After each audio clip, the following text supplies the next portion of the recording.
as a fan, you almost don't even enjoy it. It's just like, thank God they didn't lose. I'm hopping on a plane. I'm coming down to party with you boys. Let me tell you. They're big and strong, and their defense are really punishing. How Florida's been built. I mean, they are a playoff team. They're mean. They play tough. They've got great goaltending. It might be a carousel to the penalty box. The stronger of the goaltenders is going to prevail. I think the Oilers are going to light hell up like a Christmas tree. I think he's the best hockey player, best goaltender in the NHL today. Kind of voodoo stuff that they got going on. Unfortunately, we're going to lose a great team in this series. I wouldn't bet all that I have. I would bet a nice chunk on this, but it'd be better for somebody else's money. Let's go. Lay it out. Right. Lay it out for us. Putting it up to LaFontaine. He gets tripped up, gets it to May, and over the line. He's May going in on goal. He shoots.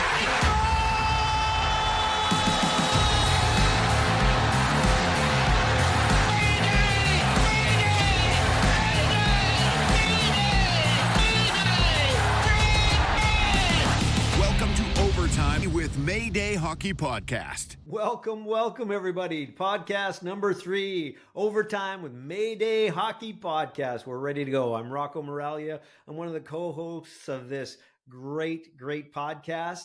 We've got a whole consortium of teams here that we want to talk about. Let's talk about Brad, Mayday May. Brad, how you doing, pal? What's going on? Rocco, I'm doing fantastic. If I was any better, they'd take my health card away, buddy. This is awesome. Stanley Cup Playoffs, and we're rolling. I'm in Toronto. We just played a charity event here for the Baycrest Foundation, which is research for dementia and Alzheimer's, and millions of dollars have been raised in this event in Toronto. Like, I think upwards to almost $40 million since the inception. So a lot of hockey players in Toronto this weekend making a difference. And of course, every night we get to watch some wicked hockey. So it's a great time. Fantastic. How's your record? How's your record in this tournament? You guys winning? Dog shit.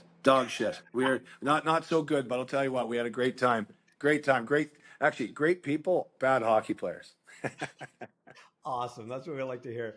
And next up, Chris Tamas, our guru of stats, baby. What's going on, man? Tell us what you've been up to. I got out of bed obnoxiously early to play golf very badly this morning, and that's been my day so far, and now I'm here with you guys. So this has to be better than that. Absolutely, man. Anytime I can connect with you boys, this is always fun. We got Alex, our producer, here as well today. And I did put up a couple of goalie masks. If you guys can see in the back there, a little bit of shout out to Andy, who does my painting for my goal masks. My wife has no idea. I've got about 20 of these things, all costing probably a small fortune, but we haven't told her. Hopefully she doesn't listen to this podcast section. So we're going to jump right in with what we've been going on. Real quick, I'm just got back myself. I got back from South America for some real work stuff, and it was hotter than balls out there. I swear to God, I think I lost about 20 pounds. It was 35 every day, humid as hell. And you guys saw some of the photos and videos I sent you. There's snakes and bugs and spiders, all the things I just love. So now I'm very happy about coming back, talking about hockey, being in an air-conditioned room. So here we go. All right, let's jump it off and let's talk about what's going on. So we'll start with the Eastern Conference. So Toronto beat Ottawa. I kept thinking, Chrissy, you thought about the scar tissue you talked about. I love that. So boys, let's start with Maisie. Tell me what you thought about the win, and we'll keep on going. Well, if I start, I picked Toronto. I picked Toronto to go deep in the playoffs. I was a little shaken up though. Ottawa played a great game. I was actually at game 2 and game 5 in Toronto, and they didn't look good in game 5. They had an opportunity to win the series. Ottawa shut them out. It was a great game for Ottawa. They got a good young team and a great future ahead of them. But Toronto was able to weather it. I wasn't confident, watching them going into game 6, but the big boys stepped up. And you know what? The scar tissue that Chris speaks of is a real thing, and it maybe even more so for their fan base. It's so fragile here in Toronto, but you know what? They played well. Here's the thing: they're going to now have to play the best hockey team, or certainly the reigning Stanley Cup champions, the Florida Panthers. It's not going to get easier, but you know what? The only way you can be the best is beat the best. So I look forward to a great 2 weeks ahead of us. Absolutely awesome. Chrissy, tell me about your thoughts. I mean, your scar tissue resonated so much. We actually had Alex prepped a little a podcast teaser and utilizing a couple of comments that Maisie used, and then yours really resonated with that scar tissue. Tell us a little bit about your thoughts on that Toronto win over Ottawa. Well, I was fortunate enough to be at game one. Game one was outstanding. It was an absolute cakewalk. The Leafs looked great. Everything was going in. Allmark didn't look good. It was they early and often. It was a party atmosphere down there. And then they go and win game two. And then they go and win game three. And you're thinking, wow, the Leafs have turned a corner. We're going to sweep them here. And then, as we've all talked about, you lose game five at home, they get shut out, and just obviously no idea how the players feel, but the fans always get a, ooh, boy, situation going here, right? So they lose that game, and then they lose game five as well. So now you're thinking, oh, this is a little bit off the rails. And then going into game six, they're up 2-1, and Ottawa ties it from behind the net, right? Perron tries to center it. It hits Stolarz in the back and goes in. I get a text from one of my brothers who says, I'm getting some Boston vibes. And, of course, every Leaf fan knows that means specifically the 4-1 with 10 minutes left vibes. And then they pulled it out. Pacioretty, who, I think was debatable to be in the lineup, ends up scoring the winner. I think Brad called that he would be a factor in this series, and he was. He had a goal and an assist in that game. And, yeah, I mean, here's the thing, just as a Leaf fan, a 4-game sweep would have been great. That would have been fun. And then it just turned into what it turned into the year they actually advanced to beat Tampa. It's just relief. As a fan, you almost don't even enjoy it. It's just like, thank God they didn't lose. That's where kind of Leaf fans at. And to Brad's point, I mean, I think Ottawa and Montreal were probably two of the weaker teams in the playoffs. So now you're going from that to the strongest team in the playoffs. So they can't be dipping their toe in the water. And last time they played Florida, they got down 3-0, and it was over. So they got to, especially, I believe Ekblad suspended for the first game. So, I mean, the Leafs got to come out flying, and they got to at least get a split at home here, and they just can't go down like they did last time they played Florida. No, I agree. It's this whole process. You look at how Florida has been built. I mean, they are a playoff team. They're mean. They play tough. They've got great goaltending. They've just got everything set up to win, and it's going to be a battle, right? So what do we think on predictions? Who do we think is going to win? Well, gentlemen, I have to pick the Leafs because that's how I'm built. So I'm going to say Leafs in 7. I personally would not put any of my own money on that.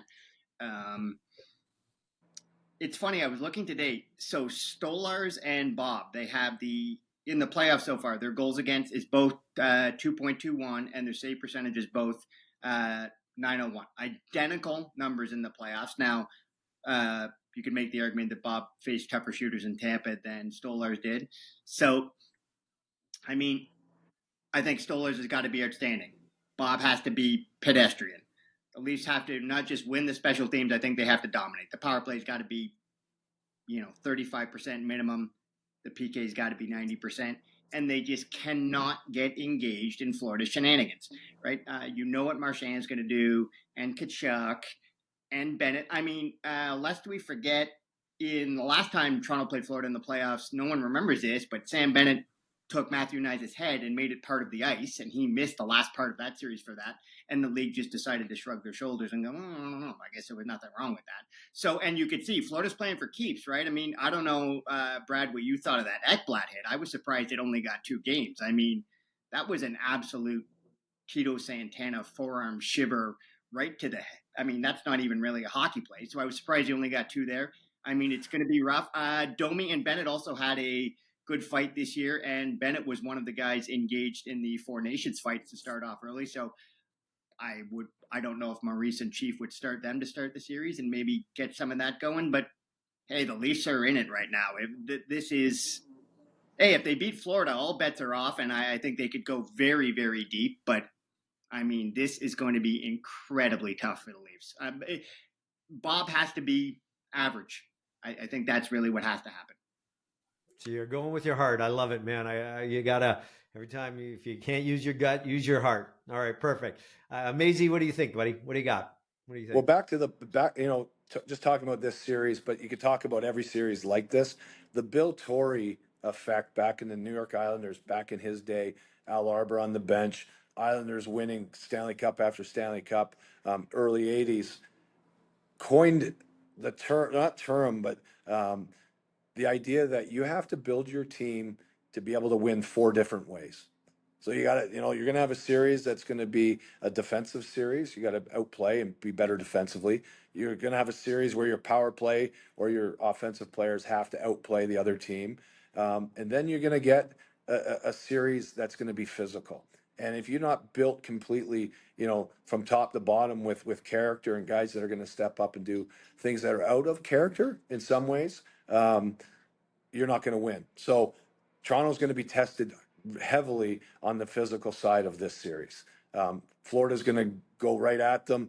They've got some of the best, pests in the game and guys that finish. Marchand, you got Sam Bennett, you've got Seth Jones on the back end, Ekblad, who's suspended. Their best player on their team is Sasha Barkov, and this guy is incredible. The way he plays defensively, but he's heavy and he took a massive hit from Brandon Hagel in the first series against Tampa Bay. The way that series ended up, Hagel ends up getting knocked out of the series, right? It's an eye for an eye in a way. I'm a little, maybe I think differently than you, Chris. I think Aaron Ekblad stepping up, that was a hockey play, albeit it was an aggressive hockey play, and it's a cost of doing business. 1 game, 2 games, they won that series. That hit was a differentiator. It made a real difference in that series. And getting suspended is not a bad deal. It's not. It makes you a player that every player going forward has to pay attention to. If you have the ability to snap and do something, to inflict pain on someone, there's players that aren't going to play as comfortably. So I like that play. I have no problem with it. I think playoff hockey is different. And I do understand that, listen, the whole idea of sportsmanship and playing clean and playing within the whistles and all that stuff makes a lot of sense. You don't want to lose your series, being a man down. But if you're gonna play physical, you better play physical, as hard as you possibly can. And if you hurt people, so what? The game is about the war of attrition, playoffs, 2 months, and you have to get through it. So I think that's going to be the biggest test on Toronto. If somehow they get ahead in this series and Florida wants to play that physical style, it might be a carousel to the penalty box, which only feeds into a power play that Toronto is really good with. If it's 5-on-5 play throughout this 7-game series, I look to the heavy bodies in Florida. I'm going to pick Toronto. Toronto's going to surprise all of us, and they're going to actually show us that they've got this character that they haven't displayed in the past. Wow. The thing, when I say not a hockey play, all I meant was the Hagel hit on, the Hagel hit on Barkov. I mean, he could make the argument that he thought Barkov was going to take the puck. I mean, I thought that was a body check that you could say was mistimed. The Ekblad, all I was saying was it's not really a hockey play. He just hit him with his forearm right in the face. The Hagel play was a sort of mistimed body check. But to get back to Leaf fan, I think what the dirty secret with Leaf fan is we have to hope they win, but we also have to tell ourselves they're probably not going to. That's how you emotionally get through these things as a Leaf fan. It's tough being a Leaf fan. Yeah, it's like maybe she's gonna, say yes to me asking her for the dance at the high school, right? You're putting yourself on the line. Listen, guys, I tell you, Florida's built to win. For the Leafs have talent, so it's going to come down to a couple things. Your top 6 for the Leafs have to play lights out, be able to actually even play above their game, right? So not only score, they have to back check, they have to work hard, right? So that process, the line 3 and 4, if they can step up, I think that could make the difference within the Leafs. Stolarz, being a backup with Florida, the last couple of years. Now it's like, Yoda, who is Bob, right, for great, one of probably the best goaltenders and playoff gamers in the last couple of years. Now they've got this kind of thing going. If Stolarz plays fantastic and out of his mind, I'm going to go with Florida just based on they are built to win. They are built to compete, and they're mean. They're mean. And I think that's what it takes. So that's where I'm going. I'm with you. I'm with you, Rocco. And you know what? Here's the thing. Chris and I both live in Toronto, and if the Leafs win, we have more fun. So we're a little selfish when we pick the Leafs, but there's no question we want them to win. It's this is a massive game or series for Toronto to kind of break through, because in the past they've faltered at this moment, and they've lost. And Florida's been Florida and Tampa are the two teams, in Boston, but that they have not been able to get through. So it's gonna be fun to watch. The neat thing for Toronto this year is they have home ice advantage. Now, it's not necessarily going to be it might be a factor, but home ice advantage if it goes 7, you want it back in your own building, no matter what the series is at. So, and whatever the temperature is. So, I think that's the difference for Toronto, is they actually played well down the stretch to actually put themselves in a position to host, home games. So that's a bonus for Toronto. And they can't. Last time they played Florida, like I said, they got stuck 3 games. So not unlike the Ottawa series, where I think Ottawa kind of dipped their toe in the water in that first game and got their lunch fed to them. Look at the rest of the games, how close they were. The Leafs cannot be dipping their toe in the water and giving. They have to come out, and I mean, they have to. Game 1 is a tone setter, and they can't be wading into this series slowly. They got to be ready to play game 1. Absolutely, yeah, I agree. Sorry, my dog's barking, wanting into the podcast room. I apologize. One of the things, if the Leafs can win, I tell you, I'm hopping on a plane. I'm coming down to party with you boys. Let me tell you. All right, so let's jump on to the Capitals Canadians. Any surprises there? I think we're all kind of aligned. I that would have been my heart was with the Habs. They were lucky to be there, and they were just really outclassed. But thoughts on the Caps win on that? Well, I think the Caps, they've been the best team in the East. Fueled by obviously Ovi and his quest to break Wayne Gretzky's all-time record. That obviously fueled their team to go wire to wire and be the team that they were. I still think I don't know their team. I don't know how deep or how long they're going to play. They're impressive. Montreal is going to be, they're set up to be good for the future. So I think that was a success for Montreal. Even though they lost, I think they played. They certainly shouldn't be ashamed of their play. Washington's a good team. They built properly. You do have Ovechkin, who's a game breaker.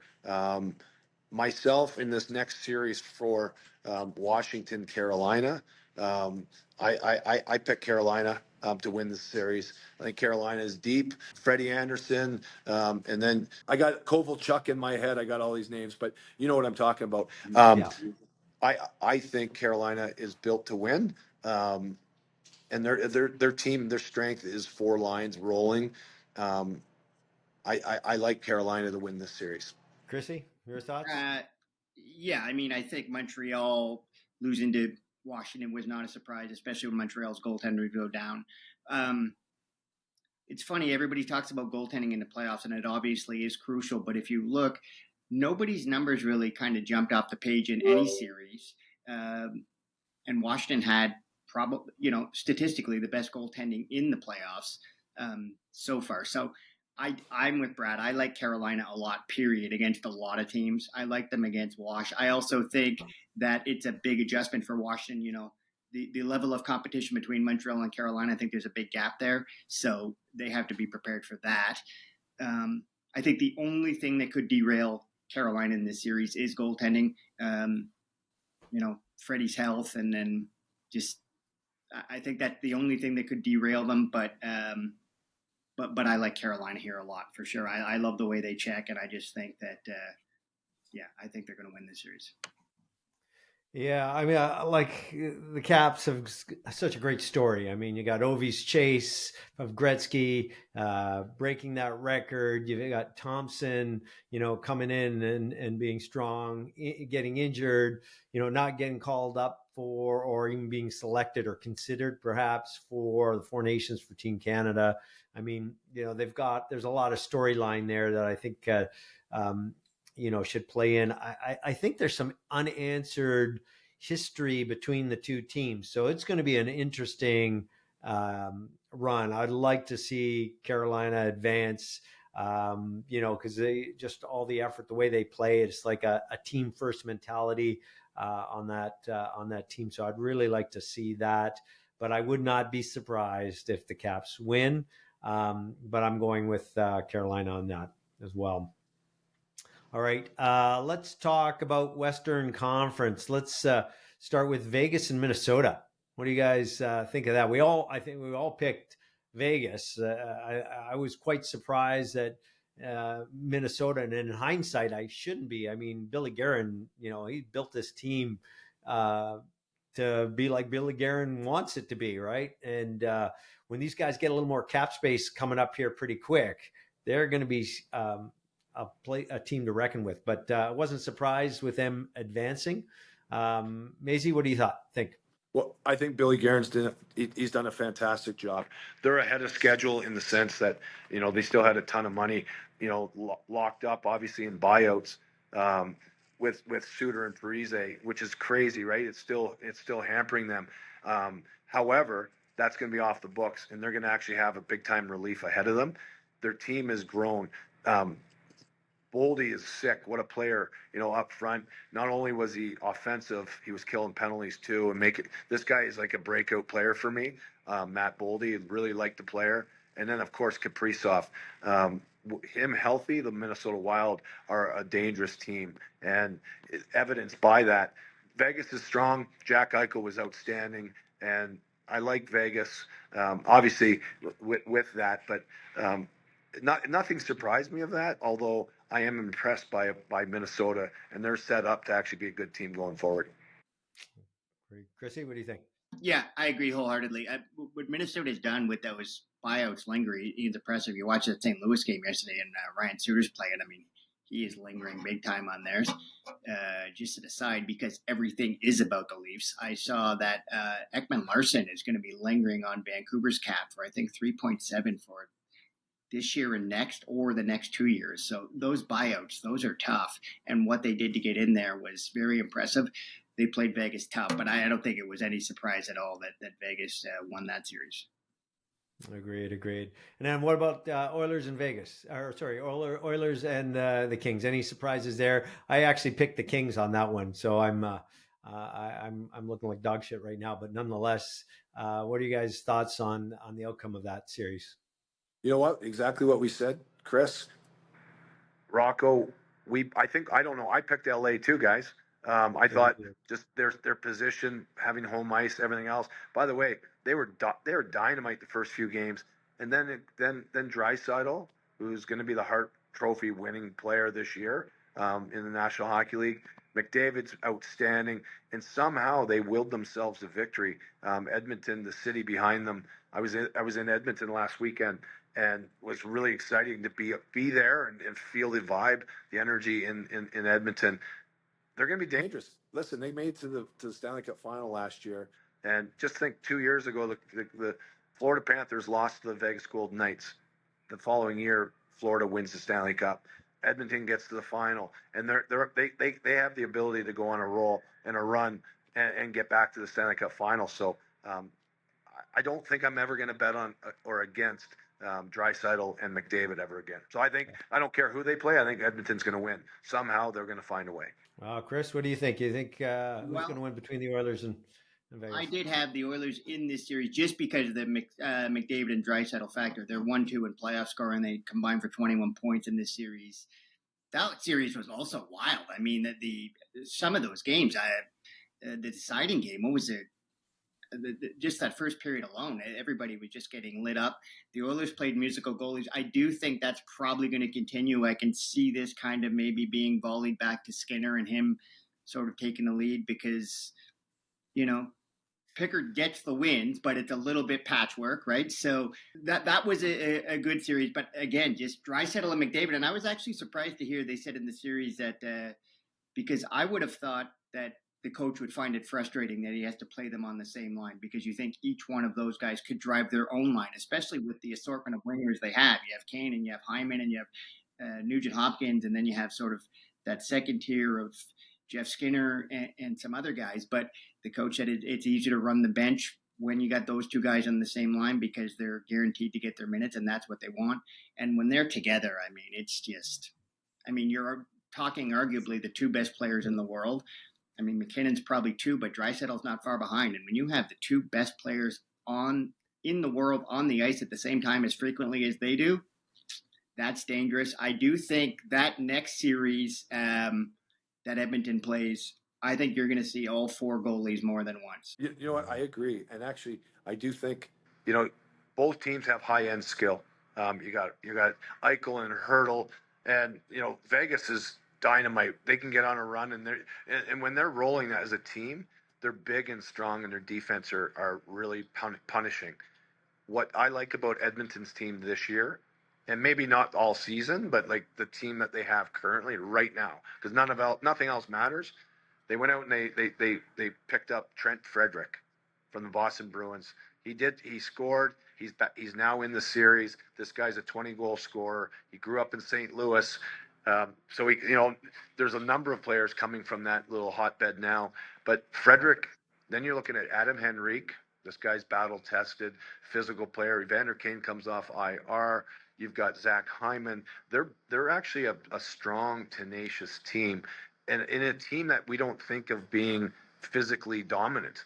That they have a forward core that can actually play against the big, tough defensemen in Vegas. So I think this series is going to get, it's going to go number one lines, number two, but the bottom of their bench is going to be the difference maker in Edmonton if Edmonton prevails. Those guys are actually going to get in on the action.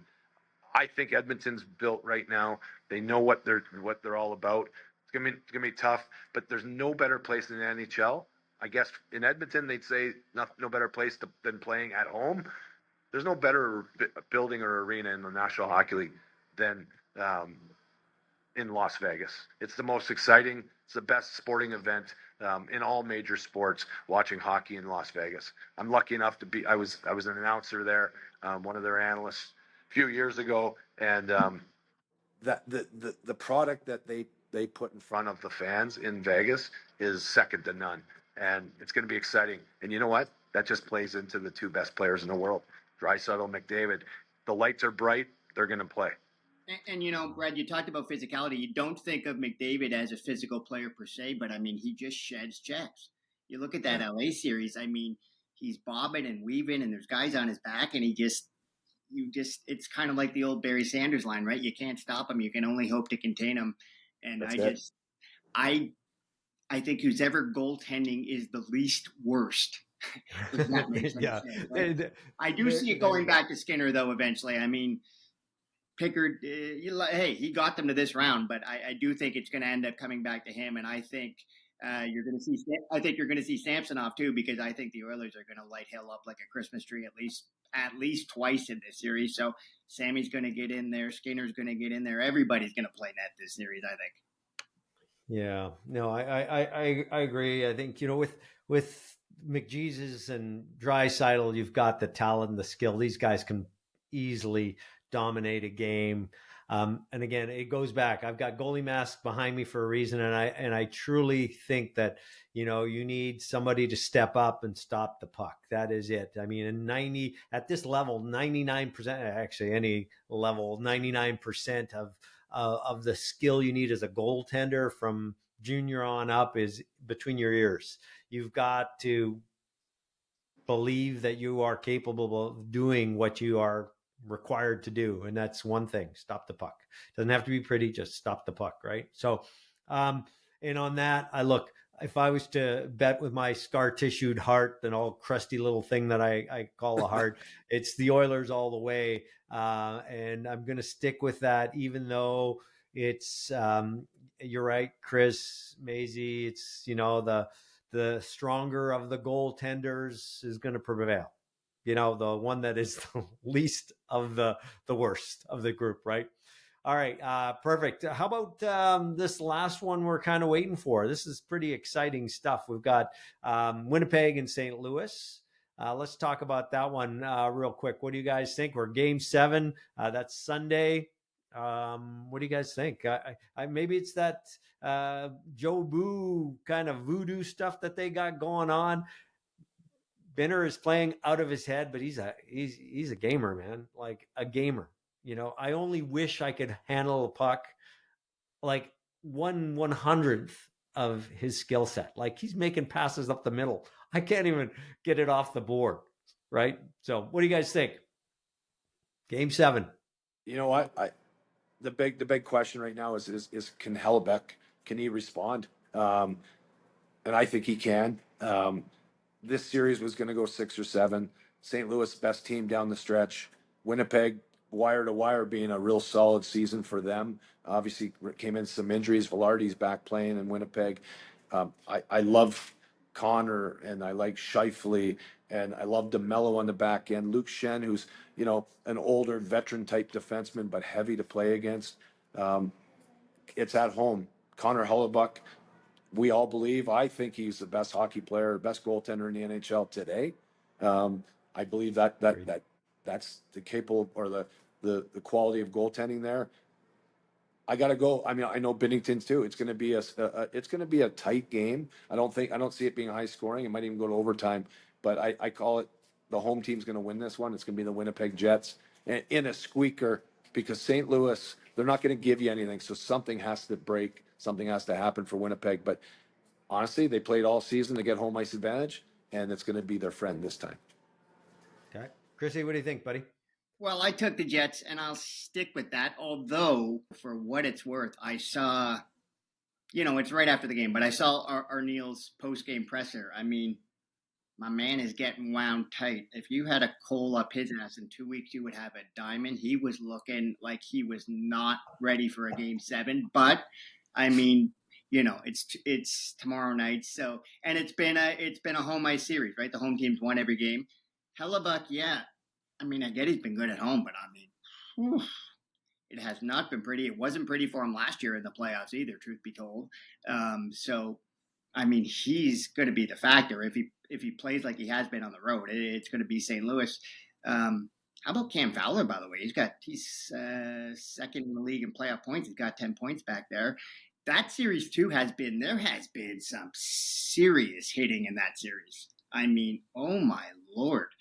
And Scheifele, is he going to play? I think that's a huge factor. I know that the Jets were all wound up about the hit that Braden Chen threw on him, but I agree with what Monty said. It was the other hit that knocked him out. And I mean, those are just absolutely bone-crushing hits. I mean, I'm spending the rest of my life in an institution if I take one of those hits. It's just absolutely just that Fasca hit on him. It's no wonder he's not playing. And if he didn't even travel with the team to St. Louis, I would be concerned that he's not playing Game 7, and that alone could be the difference maker. But I took the Jets. I'll stick with it, but I think it's going to be a hell of a game, and that crowd is going to be – they also could move the needle for the Jets there as well. Yeah. No, I agree. That whiteout and actually, believe it or not, it's the first – Game 7 in Winnipeg Jet history in the NHL. Pretty wild, right? Come on. Really? Yeah, I heard that today. That's shocking to me. NHL Network. It just blew me away. So that's shocking to me. Yeah, it's shocking. By the way, I've always found that interesting. I don't know what the Jets are doing there, because I heard early this year that because it went Winnipeg, Phoenix, Utah, right? Yeah. And the league is treating Utah as a new franchise. They're not treating them as Phoenix. So, I just for fans' sake, is the Howard Chuck number hanging in the Jets arena? Because technically this is they're a new franchise, right? They're not the old Jets franchise. That's right. I think Atlanta, right? Aren't they Atlanta? Yeah, exactly. Right. So, come back to Atlanta. I didn't know that about the Jets. I mean, Yeah, they were up against it in the 80s, right? Calgary and Edmonton. Yeah, Crushed they anything in always, if there. you're running into Edmonton or Calgary during the 80s, that was just it's like running into Florida now. You're running into a brick wall, right? And look, for Howard Chuck, I mean, they've got a statue outside the building, so I'll guarantee his sweater's in that stadium forever. So I'll nonetheless, give you a little history. So in 1990, Dale Howarchuk, June 16th, got traded at the draft. So he was obviously one of the best players, captain of the Winnipeg Jets.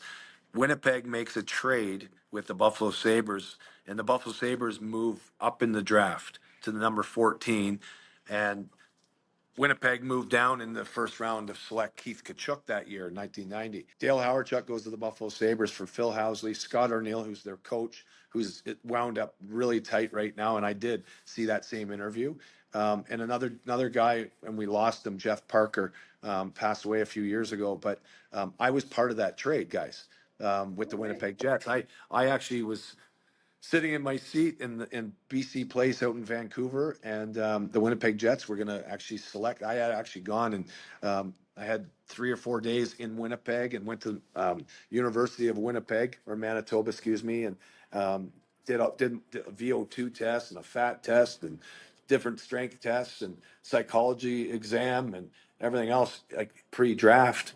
And Buffalo moved up and ended up selecting me. So I'm part of that. Like I have a feeling, I have a feeling for the Winnipeg Jets because I had nothing to do with them there, but I was part of that trade with Dale Howarchuk. So it's neat. So somehow, for some reason, I actually cheer for Winnipeg. I actually was really happy that they got back in the league as well after they had left, obviously, the Phoenix. But somehow I'm a closet Winnipeg Jets fan because they gave me an opportunity to be selected by the Buffalo Sabres, and my career started. So I owe it to Mike Smith, the general manager in Winnipeg at the time, and Jerry Meehan in Buffalo. I wonder what precipitated that trade. Was there any?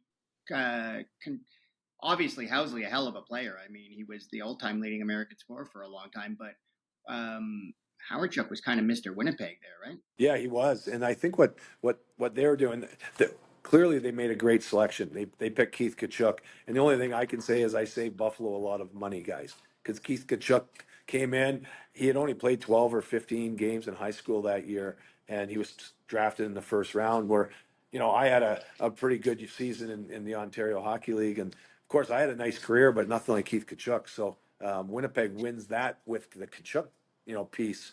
But Buffalo, they had more money to spend on players, and they needed a star player to come to Buffalo to kind of build out what Jerry Meehan was building there. So the Knox family, the owners in Buffalo, weren't shy to throw out some big numbers, which are small numbers in today's NHL, but payrolls were $2.5 million, $3 million, the full payroll of teams in the National Hockey League in 1990, guys.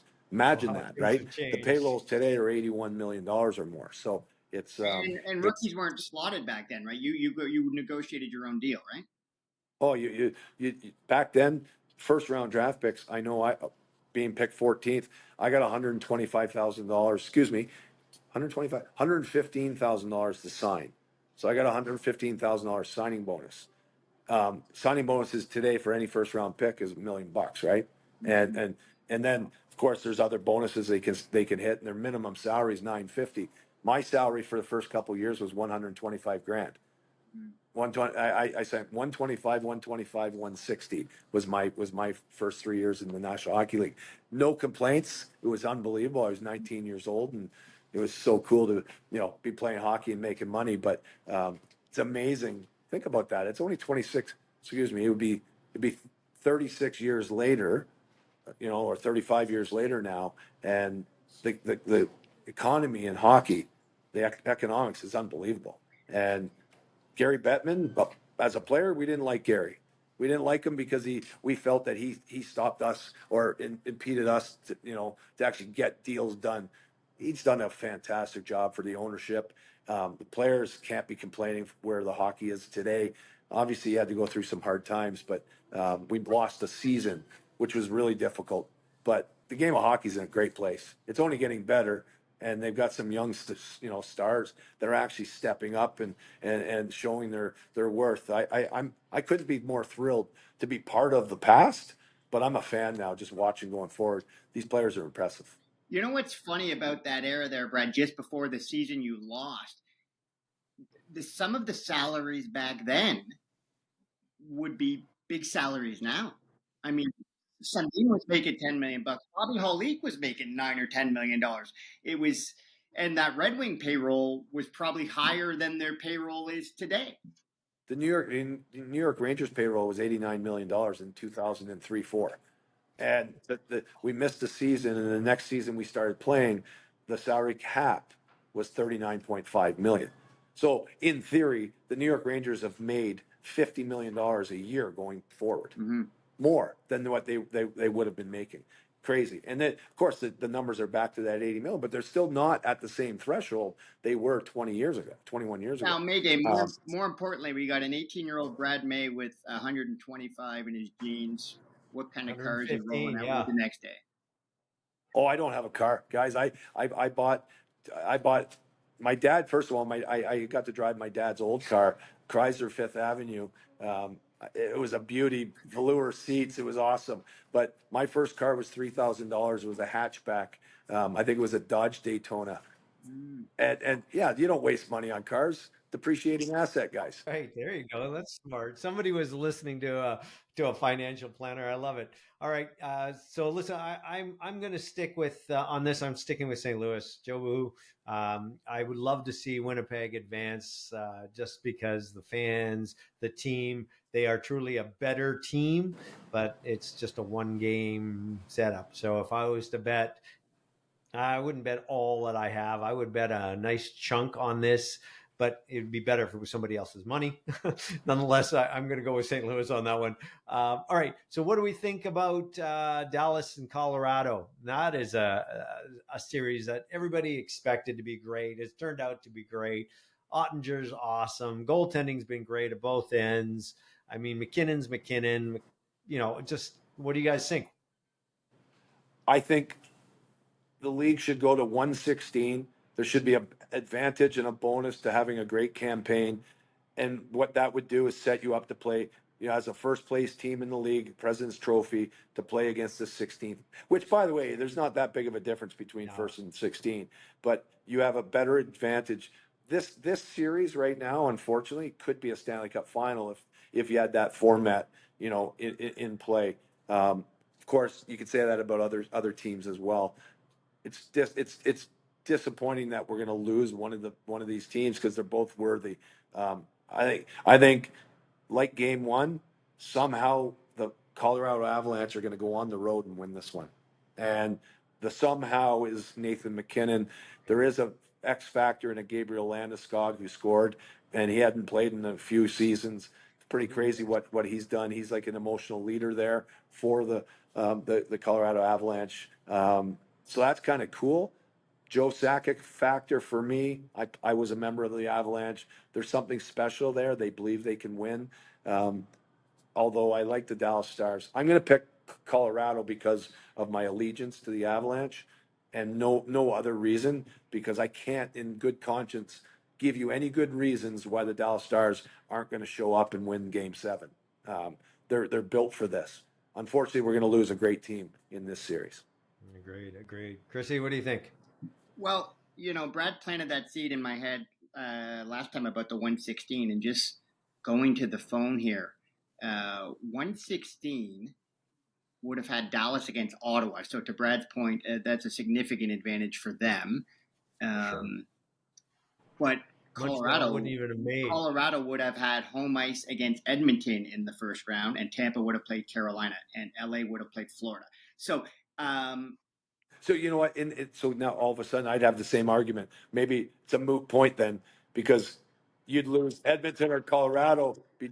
Dallas would get Ottawa, so I think they would disagree, right? They like 116. Oh yeah, they like it, but Colorado, yeah, you know what? Colorado's got a tough team either way. I think it just makes more sense, man, to actually have a balanced schedule, and all of a sudden you're not going to get these fringe teams and divisional play. I know they like divisional play. I'm kind of the world's they fly on private jets. They stay in 5-star hotels. The schedule, yes, it's grueling, but so what? These guys deserve to be tired. They're professional athletes, and there's no complaining, no complaints there. If a team wants to use that as an excuse, then you're a losing mindset mentality, anyways.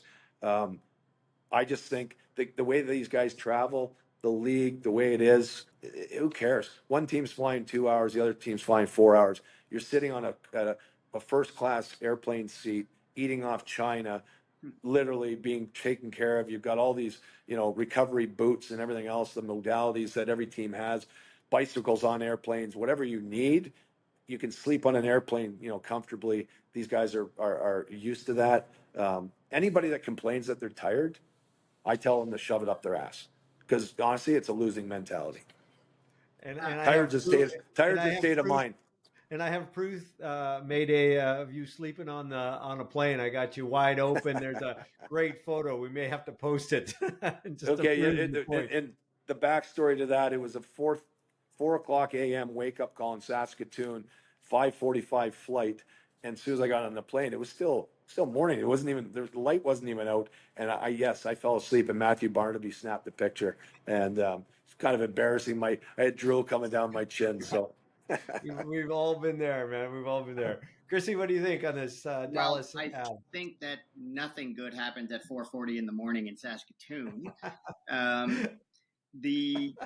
That winning goal that Colorado scored against Dallas, I don't know if you guys saw that. That had to be the most bizarre goal I have ever seen in my life. I mean, McKinnon flips it in front of the net, and it hit a couple Dallas guys. Dallas actually had possession of it at one point, and it somehow ended up in their own net. But McKinnon was the last guy to touch it, and he probably hadn't touched it for 10 seconds before it went into the net. It was absolutely very bizarre. Also, Rantanen had 4 points in a period. I'm not sure how many times in the playoffs the players had 4 points in a period and not won the game. That series is wild. I like Colorado a lot. I thought they would have disposed of Dallas by now, although Dallas is obviously a very good team. They had some injuries. I still like Colorado, but as they say, anything can happen in a game 7. So, but I like Colorado there. I think them and Edmonton are on a crash course, and I think that's going to be must-see TV. So, again, though, goaltending, you look at Dallas has, I think, the second best save percentage in the playoffs, but they're giving up 3 goals a game, which just tells me they're giving up way too many shots on net. So, yeah, it should be a barn burner. And again, I think it's, if Colorado's goaltending holds up there, then I think they're going to win that game. But, anything can happen in a game 7. That is for sure. I agree on that.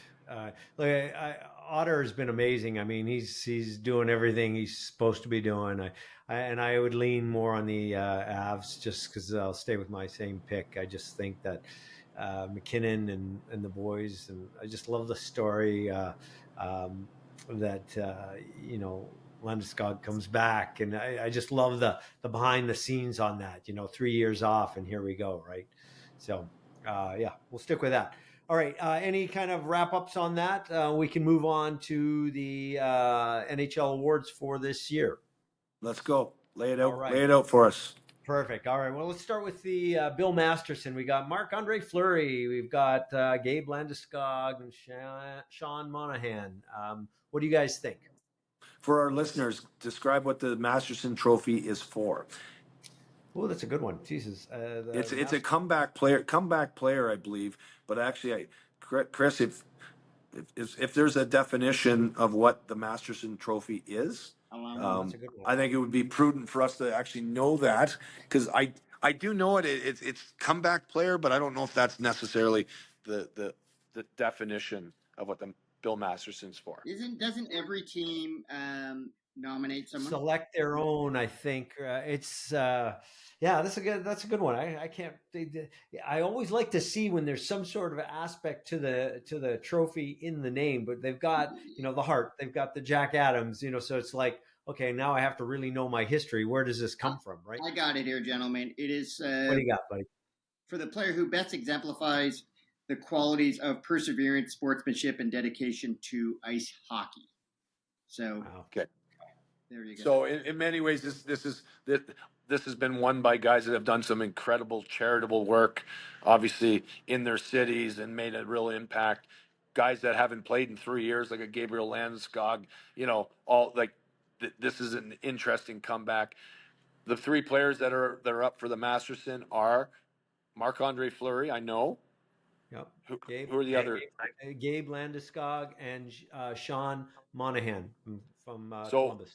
So for me, it's too small of a window for Gabe Landeskog to actually win the trophy. I think it's a wonderful story, and this guy's worthy of any award. Not only is he a good-looking dude, he's a Swedish player that speaks better English than us. This guy is so polished, Sure. and he's a real champ. So that's great. Marc-Andre Fleury, fantastic career, called it quits. He's obviously already retired. He's done. It would be nice to give the trophy to him on the way out. I think he's earned it.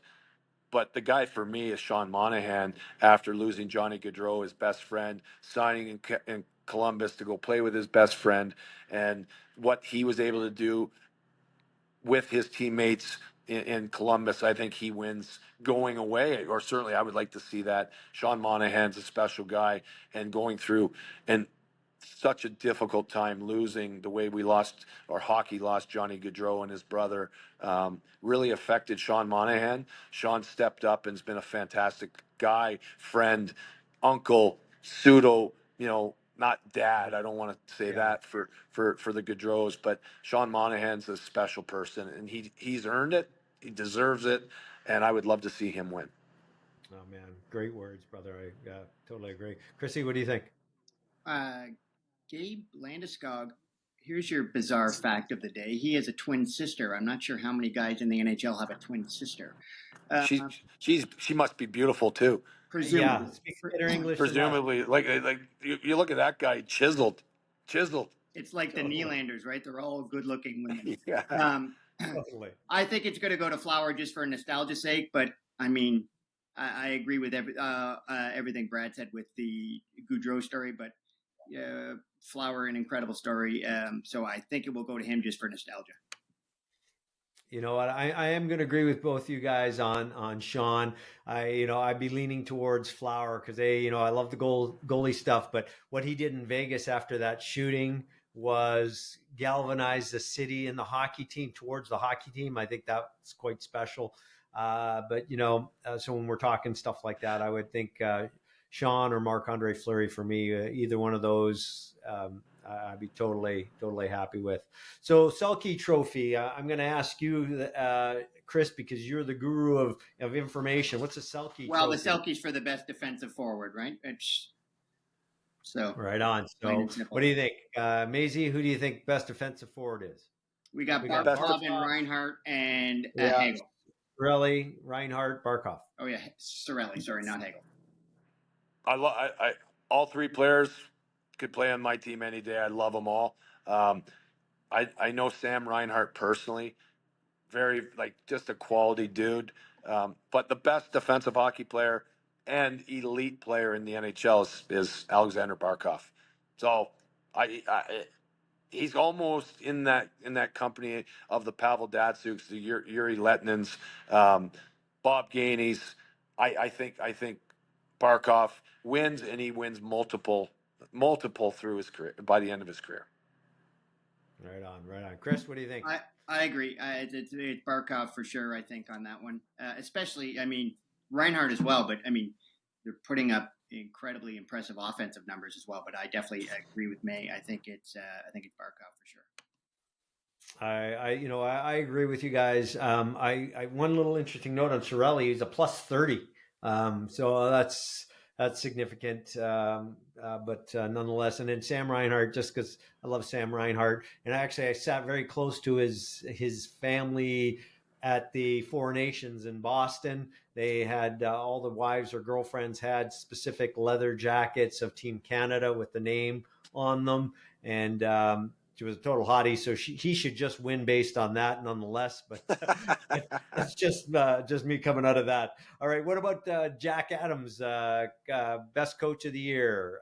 So we've got Scott Arniel, we've got Carberry, and Martin St. Louis.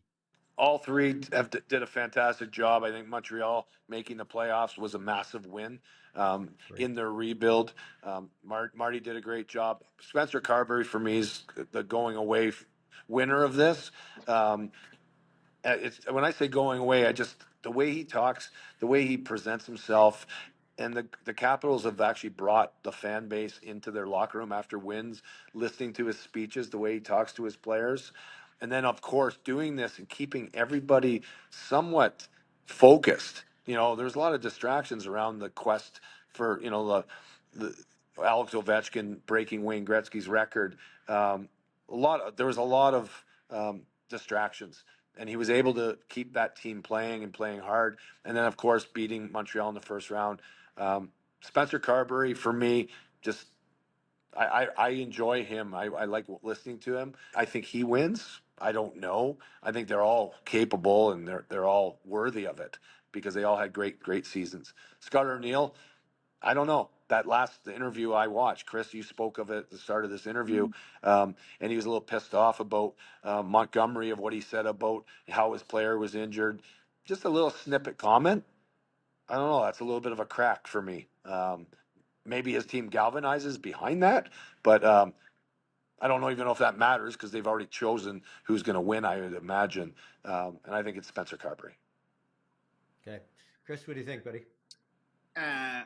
I agree with that too. Just looking, Wash was a wildcard team last year too, right? And now they're the best team in the conference, and didn't make a lot of huge offseason acquisitions as well. And they went in with some questionable goaltending, so I think that was very impressive. Having said that, I don't think anyone had Winnipeg pegged for the President's Trophy.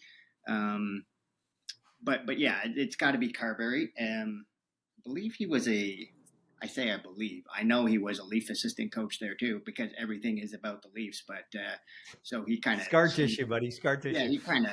I don't know if he slipped through the fingers. I don't think the Leafs were looking to hire him. Having said that, I don't think anyone anticipated, 2 years after being a Leaf assistant coach, that he was probably going to win Coach of the Year. But I think it has to be him, especially because where Wash finished last year and where people had them predicted to finish at the beginning of the year. Yeah. Yeah, agreed. I totally agree with both you guys.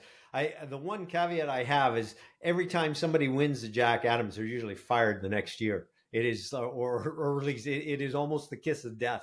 But I'm going to go with Carberry on that one. What about the Hart Trophy? Rocco, yeah. I played for two Jack Adams winners in my career. So I had 2 Coach of the Years.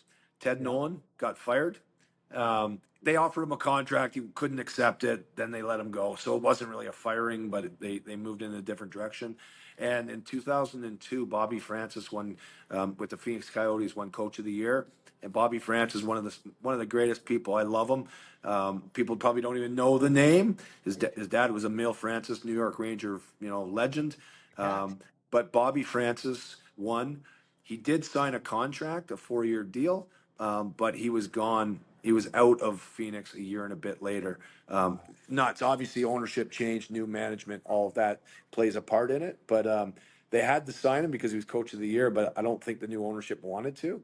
And Bobby Francis kind of just not disappeared, but kind of disappeared from the NHL, certainly in front of the camera. And we lost a good coach and a great person then. He earned it. He was good. I played for these 2 guys, and you're right though. You win the Jack Adams, and you do get fired. Yeah. It's kind of crazy, right? I feel like you could win some money on the trivia question of who won the 2002 Coach of the Year. I think you would. No, but most people, when I say Bobby Francis, they're like, who? Bobby, what a fantastic, just a great guy. I love Bobby Francis, and I hope he listens or watches this at some point. One of my favorite coaches I ever had. Well, and his dad Ted Nolan was my favorite. His name was the Cat. How do you not love that? I mean, I totally agree. It's just one of those things. I had the opportunity to meet Nolan, and what a nice guy. Came into my parents' restaurant up in Yellowknife, Northwest Territories.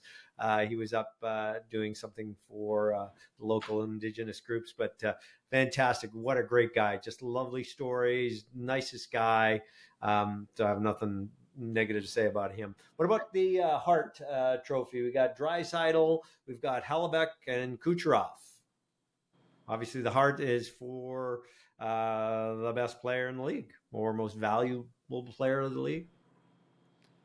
It's a tough one because I think Hellebuck kind of maybe had this in his back pocket, obviously with the run Winnipeg had, but Draisaitl scoring 50 plus, and the year he had, and he's kind of willed his team, and what he's done in the first round of the playoffs. I think he's demonstrated that he's playing with Connor McDavid. We get that, but pretty cool that he actually can, shine, in that secondary spot.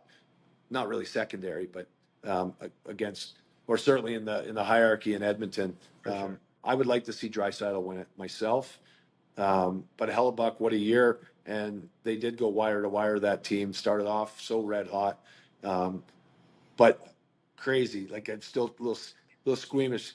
Because I don't think playoff hockey factors into these because they're already selected. Yeah. Right. The first round of the playoffs are irrelevant to the selections. But how does he win the Hart if he loses Game 7? Yeah, I know, it's heartbreaking As a goaltender. I don't know. Yeah, no, I agree. Chris, what do you think? Okay, boys, I'm going to go off the rails here just for a second.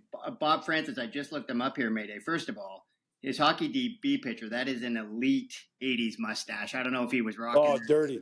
Oh, dirty 80s porn stash for sure. Incredible. So you're right, absolutely right, Brad. He left Phoenix. 04 was his last year. Didn't finish it, and then what he did in between, I don't know, but he didn't resurface until 06, 07 in Finland, and they only coached 1 year there. So I'm not sure. He had some severe health issues. That's too bad.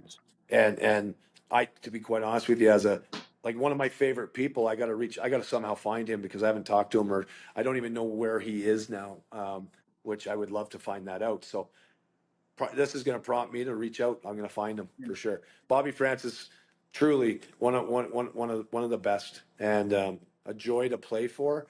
And he was a guy that inspired his players. Like, coaching's not all X's and O's. If anything, I don't think X's and O's even matter at this level.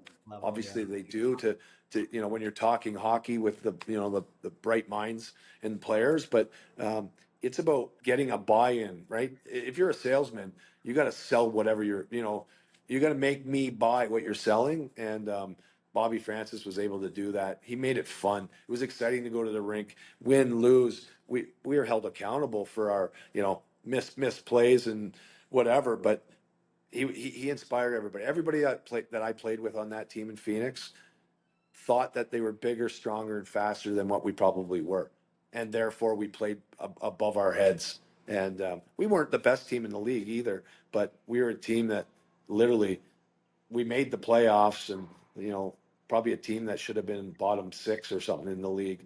And we were competitive. We lost to San Jose, who was a pretty solid team in the playoffs. Yeah, in coaching, you surround yourselves with the right people to get to where you want. Obviously, you're right. You're selling culture, you're selling systems, processes, and all that. But at the end of the day, you have to achieve it with the 22 guys or 21 guys that you have on that team to get there, right? You got to buy it, sell it, believe it, and drink it. The other two coaches that year when Bobby won were Pat Conacher, great old journeyman grinder, hockey player. Patty Conacher, fantastic. Just a real joy to be with as well. He worked with the penalty killers and basically the bottom half of the lineup. Patty did, and then we had Rick Bowness, and we know what Rick Bowness did. When he became a head coach, and he's had success, obviously Dallas and Vancouver and Winnipeg, and of course he's just taken a step aside now. But Rick Bowness was a great I don't know if it's a mentor, but a great big brother to Bobby Francis, because he was a smart hockey man too. Right on. Yeah. Rocco, so last week I said that the first place team should be able to choose who they want to play. I have a beef with some of these awards too, if you'll just allow me here a little bit. I wouldn't take many things from the CFL, But I think most outstanding players should be something that's here. I think MVP is up for debate too much. There's too much gray area. It's not clearly defined which player is most valuable to his team. So, I mean, I think it's going to be Draisaitl. I do think there should be a most outstanding player award. And I'm all for tradition, although I think some of these awards, people now, you don't even know who these awards are named after. How there is not a Wayne Gretzky award for the most assists in a season is beyond me. How there's not a Bobby Orr award for the highest scoring defenseman is beyond me. But that's all for another day. I also don't think it can be Hellebuck because they have their own award. And goalies, I know he plays a shitload of games, but traditionally goalies play, when you're not playing 20 to 25 of the games, I can't give you the MVP. I hear you on the goalies, but I will tell you, a goalie's playing 60 minutes. The players are coming in and off. They're not playing a full 60. They'll play 25, 30 minutes max, right? But yeah, I hear you. And you're right. I think some of these names should change or adapt as we move forward. Not saying we don't want to forget our history and stuff, but you're right. The Gretzky, I totally get that. Yeah, I think the best goalie is probably always the MVP, though, right? If you take Hellebuck off that team and you leave it to Eric Comrie, they're certainly not winning the President's Trophy. They might be flirting with missing the playoffs. So, I mean, I think the Vezina could always be in the conversation for the MVP, but let's just make it a most outstanding player award and give it to McDavid. Right. I get that. Yeah. I agree with all the stuff you guys are saying. I'm gonna agree with you guys on Draisaitl to get that. What about the Lady Bing? So we got Jack Eichel, we've got Kopitar, and we got Braden Point. I don't even know what that one for me. Yeah. Again, it's so great because I love Anze Kopitar. What a career he's had. Like he's a franchise player, and in a league that didn't have, literally, if we go back year after year, who is really a franchise player that you would never trade anybody for? Anze Kopitar is one of those guys. He was so good for the LA Kings. What a year in a long career. But for me, it's Jack Eichel. He's an emerging superstar, a Stanley Cup winner 2 years ago, and I think Jack Eichel wins it. He played great in the Four Nations, which doesn't factor into this. But Vegas is on a run right now. You never know; they could go to the final too. I know Jack, and I root for him. I think he got unceremoniously sent packing from Buffalo when he was injured. I think the whole thing was mishandled, and I just love the fact. I love redemption stories, and Jack's had a great run in Vegas, and I think he deserves this. I agree. Chrissy, what do you think? I think this is a stupid award. Brad, I mean, you tell me, Brad, do you want, I mean, hey, good for the guy who wins it, and there's always room for the most gentlemanly player, but do you want to have the most gentlemanly player on your team? I think it tends to go to, here are the three guys that could have been maybe up for the Hart. Now we're going to give them an award. I remember when Alexander McGillney was here in Toronto, he won the award. He didn't even go to the award show to get it because he thought it was just a ridiculous award. I mean, I guess we should be promoting these sorts of things, but in hockey, again, Brad, you tell me, do you want to be playing with the most gentlemanly player? And whatever the criteria is, I have no idea. Yeah, I don't disagree. And you know what, when we talk about this award, I don't know. I get it. No, but like it's an award just because there's a lot of players that deserve something, whatever, and it's just another category.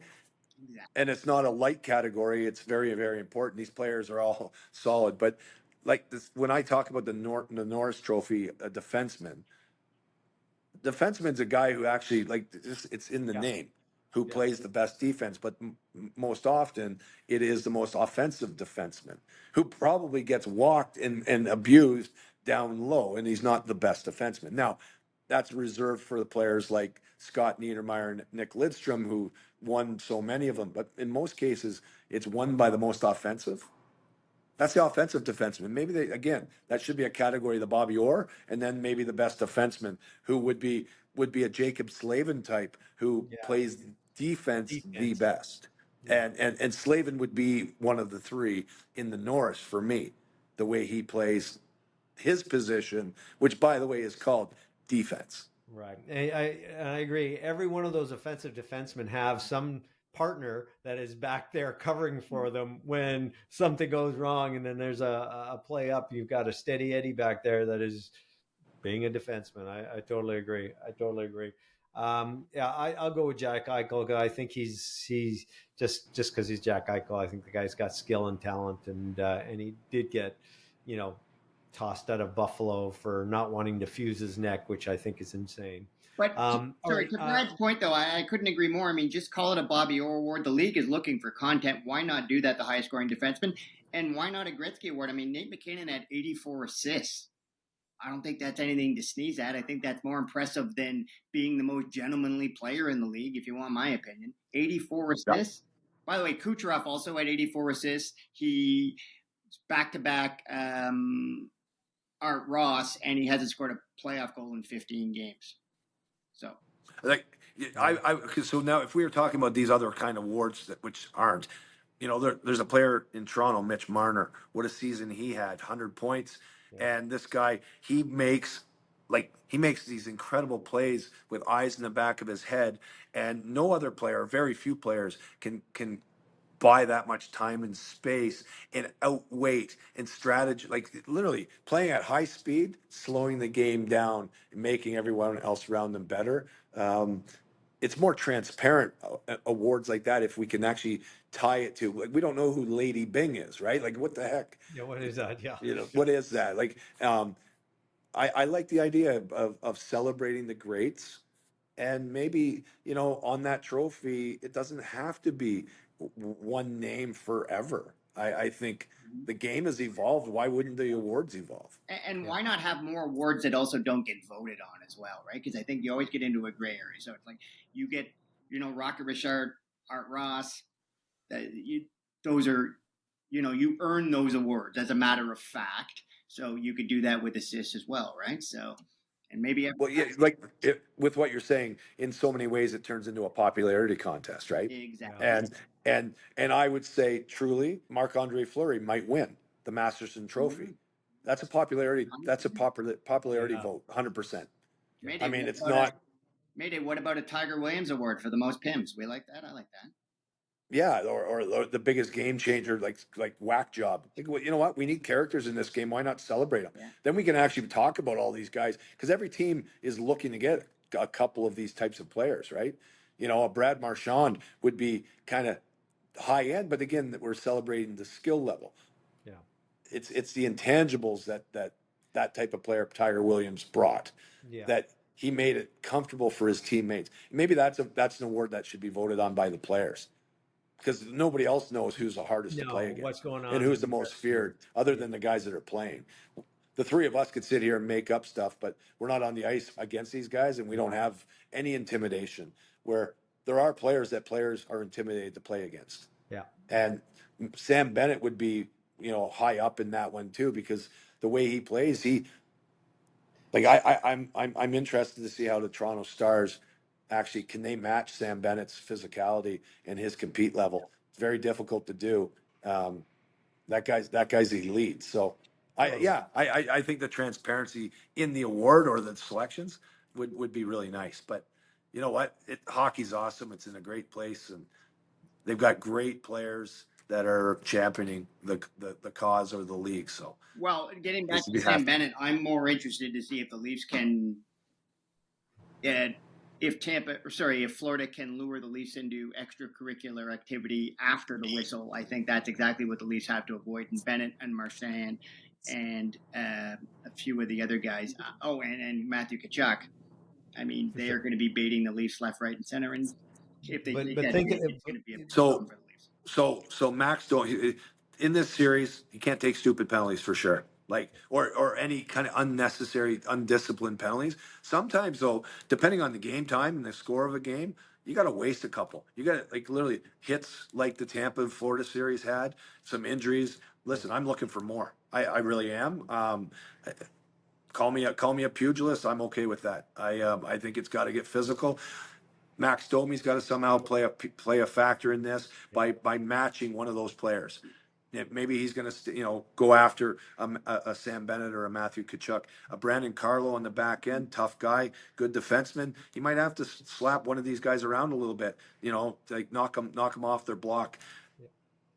I don't know. The Florida Panthers are a Stanley Cup winning Stanley Cup champions, and they know what it takes.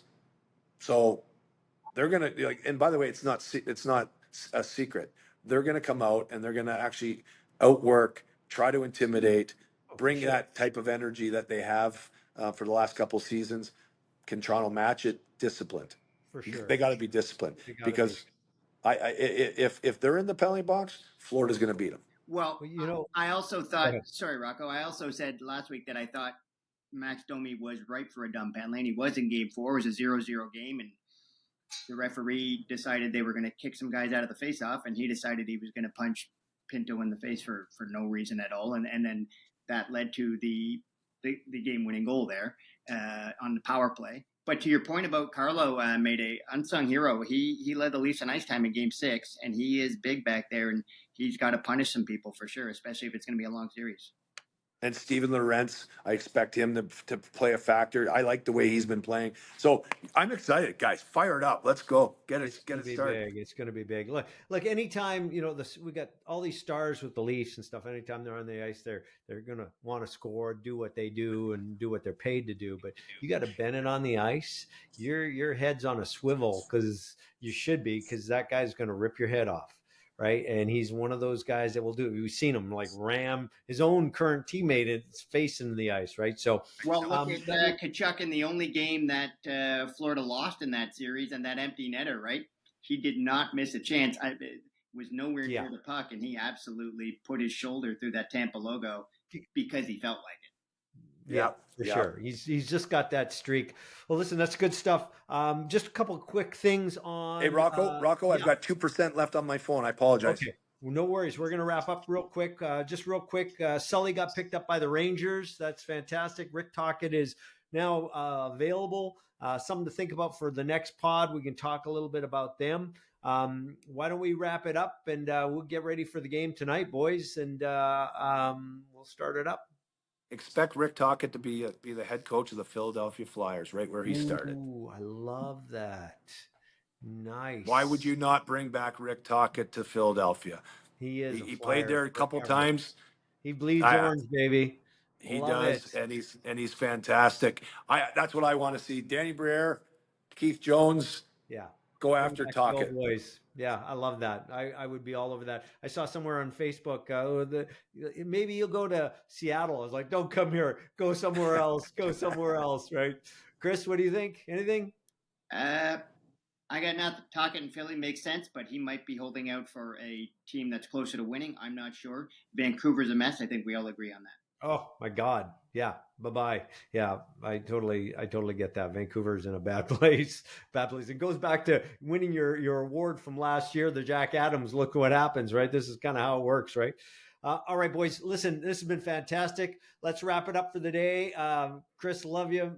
Maisie, you're always just the best. I love you to death, boys. Thank you very much. We'll see you after this next round.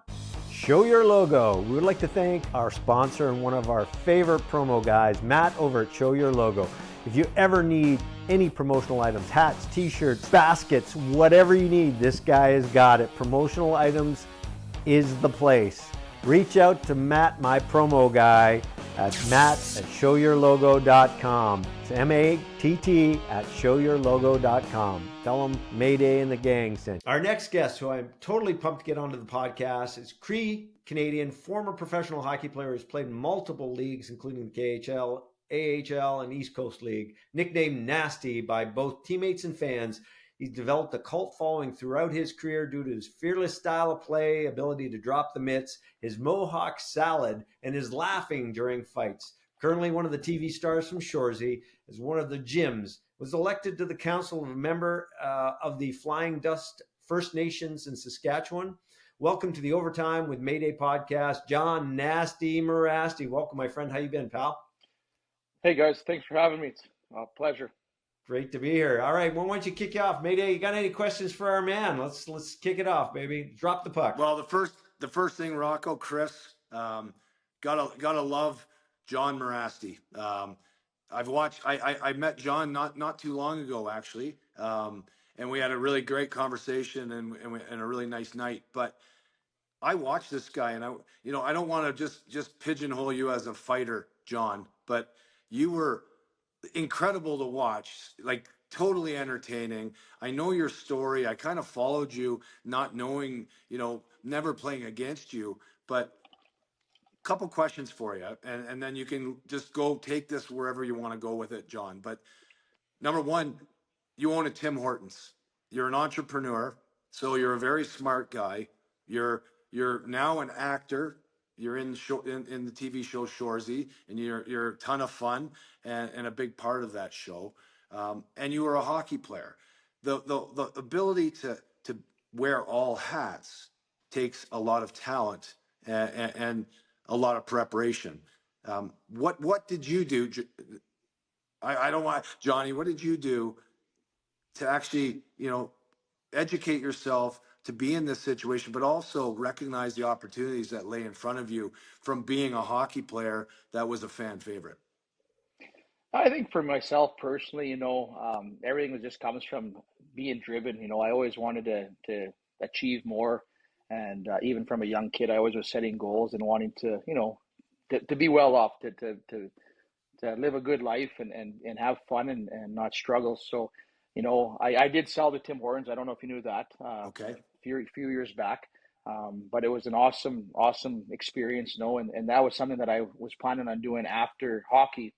Because obviously I had a pretty decent career, enjoyed it, but I knew that those times were going to come to an end eventually, and I was no Sidney Crosby or those big guys making all that money where I could just retire when I was done hockey. So I was kind of thinking of life after hockey, and that's why I actually pursued the Tim Hortons franchise. Going after that, it took a long time, but yeah, I'm one of those guys when you walk through the customs going to the U.S. and they ask you, what do you do for a living? I don't even know what to tell them because I'm a politician. I'm a entrepreneur. I do equine therapy with horses, which is probably one of the things I'm more proud of is I work with a lot of troubled youth, especially First Nations youth that are struggling nowadays. And so I kind of get through them with horses, and that's one of my fun things to do. And, like you mentioned, Shoresy came up. That's a great opportunity. I never thought I'd start an acting career when I was, 38, 39 years old. So, um, just a little bit of everything, and I think I'm gonna be chasing goals until the day I die. That's kind of my mentality is to always be able to look forward to something and work towards something. You might not achieve it all, but it always keeps me going because I'm one of those guys I don't think I'll ever retire.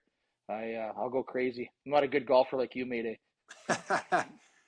John, hey, so when you're fighting, and let's just imagine somebody got the best of you, you're never giving up, right? You're coming straight back. You've got that tenacious spirit. Talk about that, Johnny. Yeah, the next shift, I can guarantee I'm coming back for you.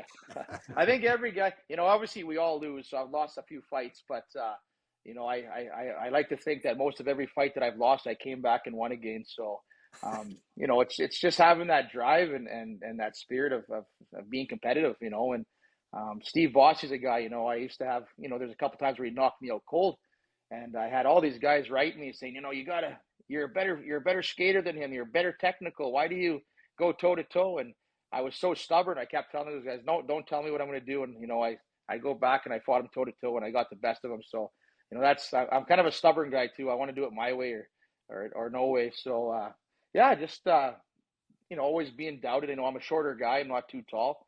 Always being told that you're too small to be a heavyweight, you're never going to do it. So that's kind of what fed me to keep going and keep pursuing it. So, facing the odds, growing up on an Indian reservation, it's sometimes the things are limited for us to go out and actually achieve our goals. So I put all the odds against me and worked harder and I'm happy with my career and had a great time. And I wouldn't change it for a thing.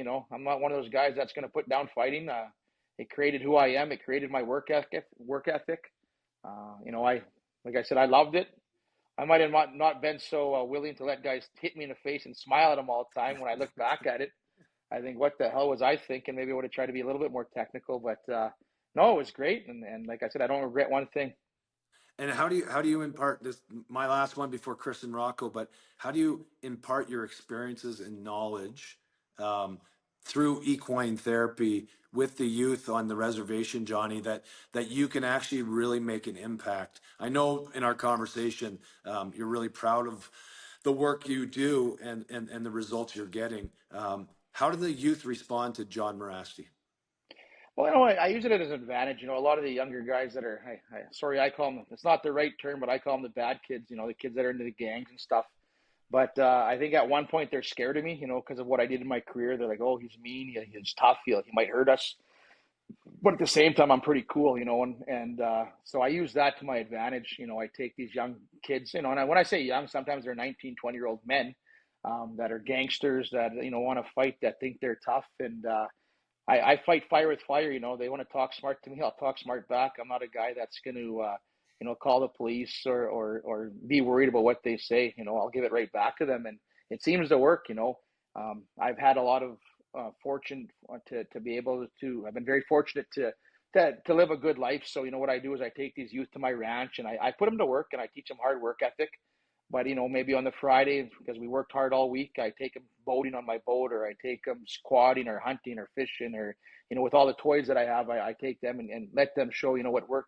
You can do a little work ethic. You're going to get back results. So it's fun. I even told kids a little story. I don't know how much time we have, but a lady had brought two young men to me to do some work. They had to do some fine option hours, and so when she brought them in the morning, she's like, I just got to give you a heads up that these two guys don't like each other. They're on opposite gangs or something. And I laughed at her. I said, don't worry. I said, I'll take care of it. And she goes, oh, I know you will. So the minute she left, I told those kids to get on my work truck, and there's a big trailer in the back, and they literally sat on opposite ends of the trailer. Like they wanted to avoid each other like the plague.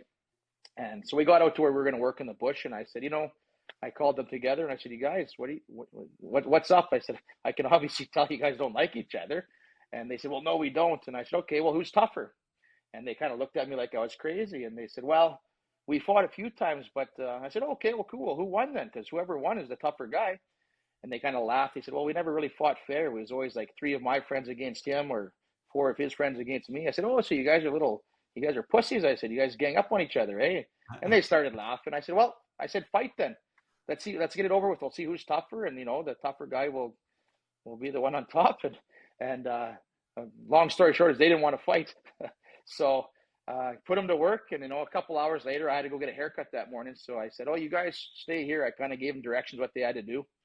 And I went back to the farmyard and ran into my dad. I said, Dad, keep an eye on those guys. I'm going to go get a haircut. And I had to second guess myself. I said, am I safe leaving those 2 guys alone together? They might kill each other. And I guess long story short is when I came back, the 2 kids that hated each other were best friends working together, and they accomplished the work. And, we got a lot done. And to this day, I think they're still friends. So, you took 2 kids that hated each other and were living different lifestyles, like, different gang styles. And at the end of the day, they work together. So just little things like that really, look good. And, always trying to motivate them at the same time and tell them, to get off their asses and start chasing goals. So they want to be successful. And, you're never too young, I guess. So that's just stuff that I pride myself in. Chris, you got some questions, Bill? John, that's a great story.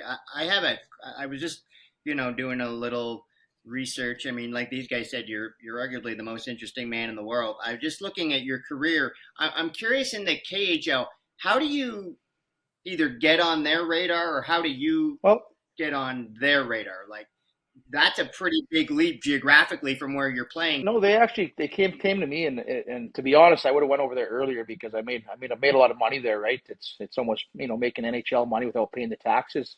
But they had actually reached out to me a couple of years prior, but I was being told when I was in the American Hockey, they go, no, stay here. You're gonna get a shot in Columbus, or you're gonna get a shot in Anaheim, and so you have that goal of wanting to play in the NHL. So I stayed around for a few extra years in the American League, and finally, I think I was about 29 or 30, I got a good offer to go to Russia. And that's when my Tim Hortons was kind of coming together and stuff. So I ended up going to Russia for 2 years, and I loved it. They treated me like gold.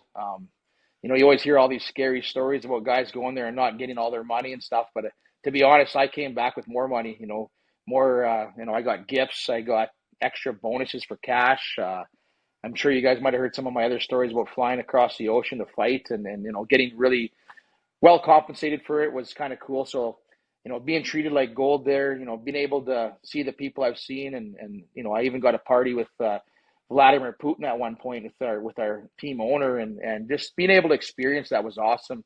But at the same time, it's always nice to know that I was able to come back to North America, and it really makes you appreciate what you have in North America. Little things like just being able to go to the 7-Eleven convenience store at 11 o'clock at night and grab pop and chips and stuff like that. It's a different world over there, and there's stories I could tell you that some guys won't even believe. But at the end of the day, I mean, you talked about being educated. I never did go to university or get a degree, but I got well educated from travel and experiencing a lot of different opportunities, and it really educated myself. So that's kind of where I get my drive from, is just traveling. You said about guys having stories about getting paid, and I have heard a few. Some guys saying that one paycheck it's direct deposit, the next week it's that they give you a physical check, the next week could be cash, literally in a brown bag, and sometimes it's rubles. Sometimes the currency could switch. Was that your experience, or was it always something consistent?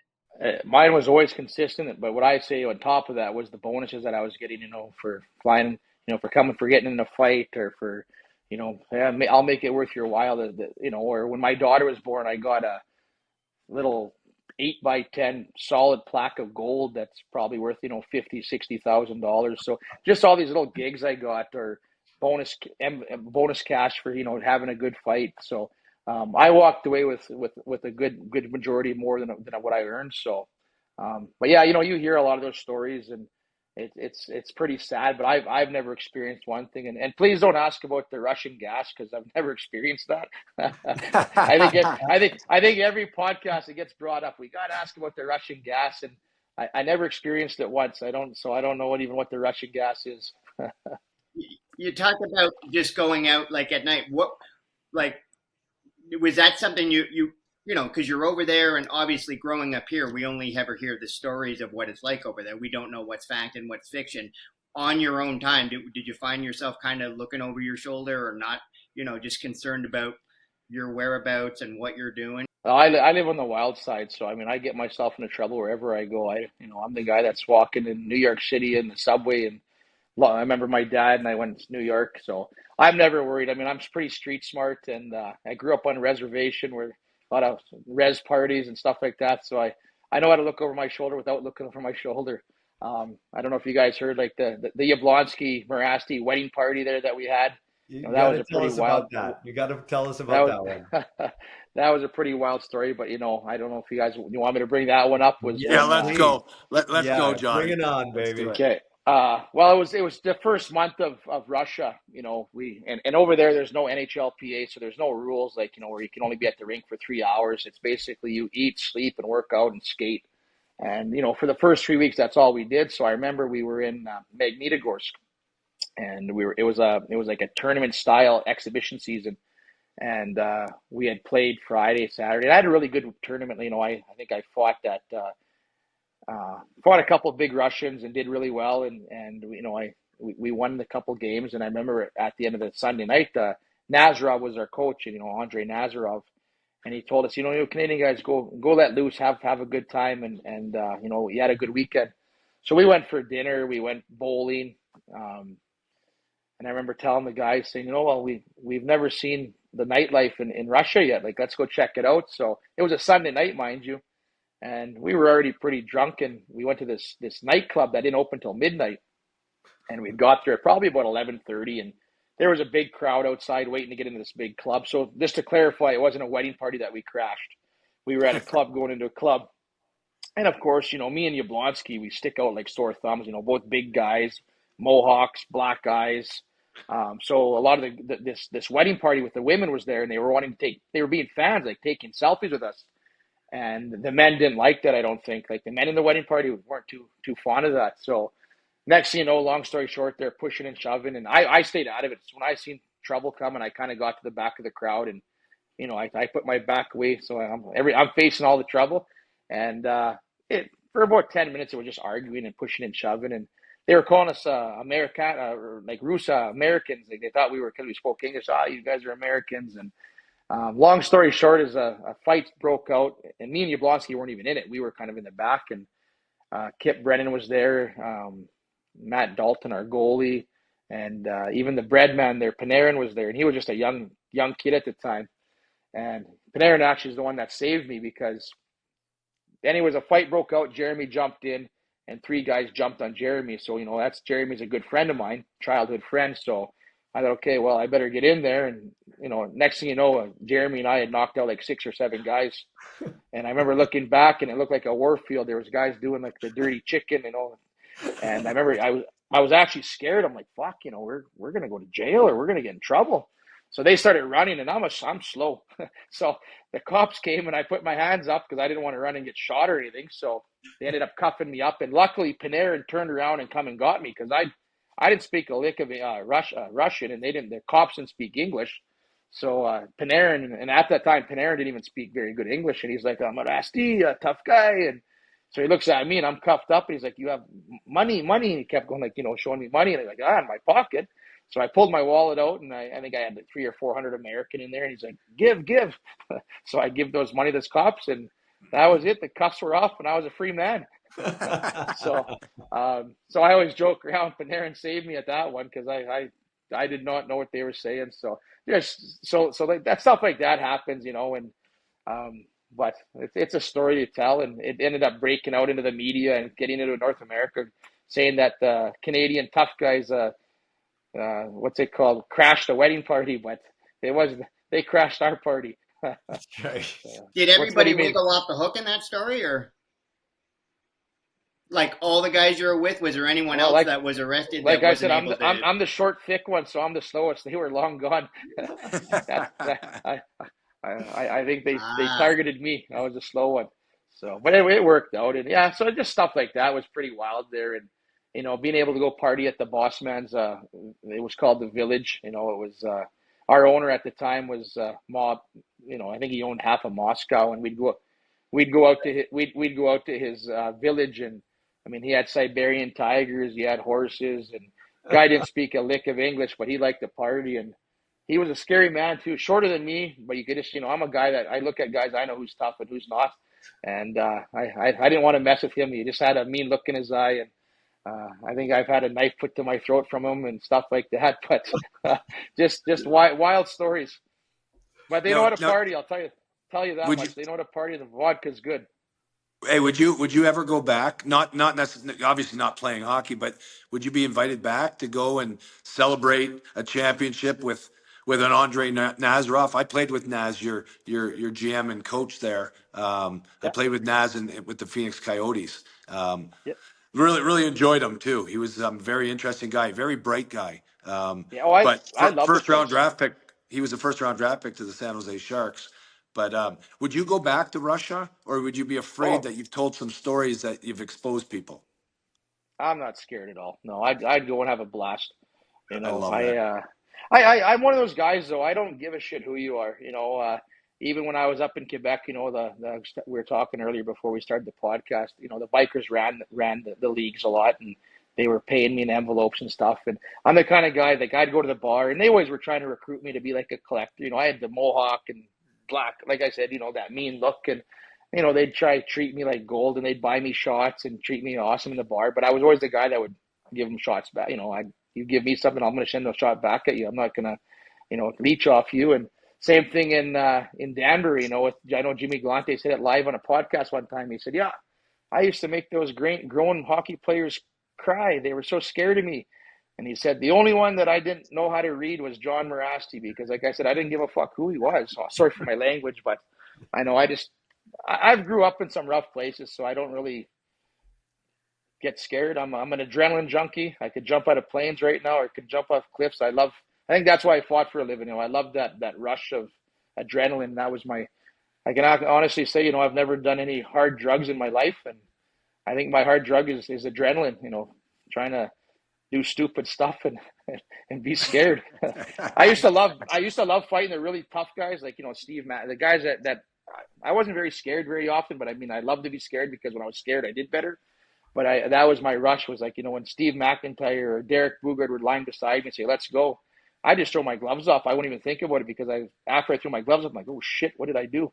But you can't, I'm not going to pick my gloves off and skate away. So that's how I always overcame that fear and that rush you got, So it was a blast. You're also built like a cigarette machine, man. Like you're solid, man. You're built like a cigarette machine. Like Yeah, you got a lot of posts on Facebook, and you look like you work out every day. You're built for there is no fear to walk. I mean, there's yeah. I try to work out as much as I can, even to this day. I don't want to let myself go too much, so I try to train as hard as I can. But it's not as easy as it used to be, and I get a lot more sore, and my back hurts, and I complain about everything. But it's still fun. Hey, for both of you guys, John especially, you said being a shorter guy, did you think that's almost an advantage fighting bigger guys? Like it's One easier to hundred punch you up percent. than I it think is the to sort of toughest punch guys down? I Or no? fought were guys my size. The smaller, shorter, stockier guys. I I agree used to with you. love. I used to love fighting the big guys because I mean, to the viewers when they watch the cameras, they say, "Holy man, John's he's," because all they see is the guy on the outside coming over me, but they actually don't see me on the inside peckering the guy as much with my lefts cut, and then the guy will come out all cut. So I love fighting the bigger guys. Like their punches, you could read them. They come from so much further away. It's the guys that fight like me is who I hated fighting because they're just short and fast. And um, like they said, the bigger they are, the harder they go down. But yeah, I was short. I mean, obviously there's some advantages to being tall as well. Sometimes I wonder how it would have been different if I was 6'3" or 6'4". But at the end of the day, I probably would have been a different fighter if I was that tall. I loved what I did, and let's keep doing it. Love it. Love it. love it. Yeah. BioThrive, whether you're dealing with low energy, stubborn weight gain, or just feeling like you're not yourself anymore, it's time to take control like I did. Our friends over at biothrive.com are a real deal when it comes to hormone optimization. They've got personalized plans to help you get the energy back, boost your performance, and even shed those extra pounds. I'm looking lean, as are the boys on the team are, without gimmicks or guesswork. Head over to biothrivelife.com. That's BIOTHRIVE life.com right now. Check out for a free consultation. And because you're listening to the Mayday podcast, mention this podcast, score $100 off your first appointment and treatment. That's $100. I said it right. biothrivelife.com. Especially now with visors being mandatory. We can't I mean, talk. We can't even talk listen, about hockey being tough I've anymore. Well, no, all Yeah. I was going to say, and I've never fought anyone, and I would prefer to keep it that way. I've never been hit, and if I go through my whole life without getting hit, I would consider that a huge plus for me. But I'm just watching it on TV, and I'm thinking, if I'm going to punch someone in the face wearing a visor, you don't have a very big target, so at least you're smaller. You're That's punching true up to the too, part yeah. that's not covered. But I think Johnny, I'd try to rip the. I don't know if you think the same thing the way I did, but near the end of my career, when guys were starting to wear visors, younger guys, it was mandatory for them, and Yeah. of course, I never wore one. But my comment, and I said it to a number of guys, was, listen, whatever you do, leave your helmet on. Because guys, you get an extra penalty if you took your helmet off, and Yeah. I would say, and the guy would be like, "What are you talking about?" I'd be like, "Well, listen, leave your helmet on. You're not taking it off. You wouldn't take it. You wouldn't disengage the airbag if you were in a car race, right? So leave Yeah. your helmet on. It's going to protect you, because I'm not taking my helmet off either. If we fall down, if it comes off in the fight, that's one thing. But then I'd look at them straight in the eye and I'd be like, because I'm going to smash it on your face. And you'd stare straight at them. And it's absolutely true. And by the way, I'd rather have cut up knuckles, Chris, than taking my helmet off, slipping and falling and getting hurt that way. Who gives a shit about your knuckles? And there's nothing better. If you hit a guy square right on the visor, or right kind of like halfway, I broke my hands on visors, but when you hit it dead square, it's got a sound that's better than anything. And it's intimidating. What do you think, Johnny? I like that, but I'm the opposite guy. I was the guy that would take my own helmet off for the other guy. I remember Frankie Lassard used to tape his chin up so tight. You remember Francis Lassard? Yeah. And I remember like his chin strap would be so tight and it would be taped on, and we'd fight. And I always wanted to take my helmet off. I loved having my head free because my helmet's so bigger, so I can't move my head. And so, anyways, I would grab him and I'd take my own helmet off and say, "Okay, go ahead and hit me." And that's what I meant by letting guys have a few free shots. So I can't say I did the same thing. I used to take my helmet off and say, "Go ahead, try it. All you're gonna do is break your hand on my head."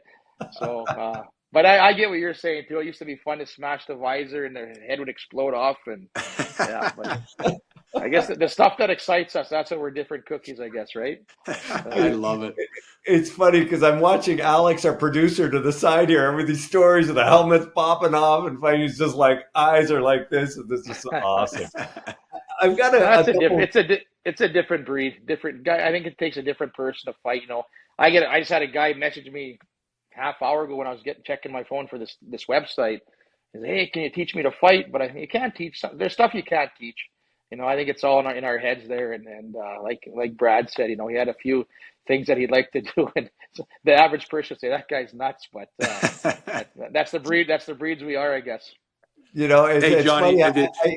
I use this story all the time about Mayday, when he talks about, his hockey career, playing all those games, winning the Stanley Cup, and what he misses most is he can't fight people now. Like he misses that. He says, now I can't really do that. Right. So that tells you about how you guys are wired. It's not, you're wired different to do that. It's not, not everybody can do it. Chris doesn't want to get into a fight. I mean, so that kind of wiring is unique to you guys and how you got to where you're at. Yeah, like you say, being in politics is the same thing. It was so stressful and nervous, and people would talk back to you and give you shit, but you're representing them, and the old me just say, "Fuck, I'm gonna knock you out. You don't talk to me like that." But so yeah, I exactly know what he says. I wish I could do what I did 10 years ago today. When someone disagreed with me or pissed me off, then I was gonna. I'm one of those guys that says violence does fix things. If there's a kid bullying my kid at school, if my kid beats the shit out of him, that kid's not going to do it no more. So violence does. I should be promoting that, but it's true. If I kick someone in the head, they're not going to do it again. Yeah, there has to be the pick and nick, we call it, positive, immediate, certain, negative, immediate, and certain. So there's either a negative response or a positive response. Somebody getting booted in the head is a negative response, and there's a consequence to that, right? For sure. Yeah. I've got a couple of questions for you, John. If I could just jump into a couple, I got to ask you about that flight that you had to do. You came back to the North America. I remember hearing it on a pod. You spent some time. You had, I think maybe it was your wife was just having a baby. I don't.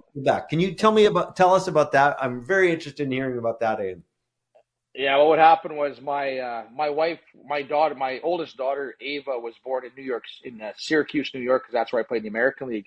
And so when I was playing in Russia, my wife was finishing her last year of university, her nursing degree in Syracuse while I was playing in Russia.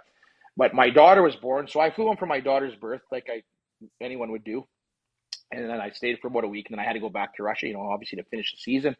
And but about 3 weeks or 4 weeks after my wife had birth, she was going through that, is it postpartum? When they yeah, she's kind of just struggling with having the baby and being a university student stuff too.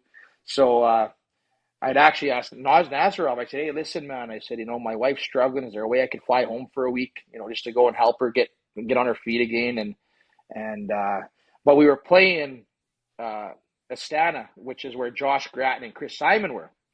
And they had both played for Vitesse the year before, so it was a really big game. And they thought, well, this is the biggest game of the year. Our old tough guys are coming back, and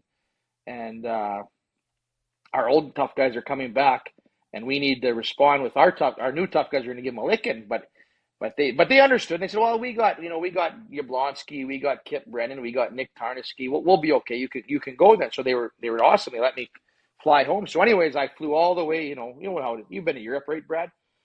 I've been to Europe. Yep. Never to Russia, so, though. But okay, so it's a far trip. I mean, it's a good 14-hour trip. Long story short is they had let me fly all the way home. So I got on a plane. I literally landed in New York, around supper time. Took my wife out for dinner. Went to bed, and at about 4:00 in the morning, my Skype was going off, because that's how we communicated back then, was through Skype. And so anyways, what happened was that night our team had played, and Jeremy and Kip Brennan had got a lifetime suspension.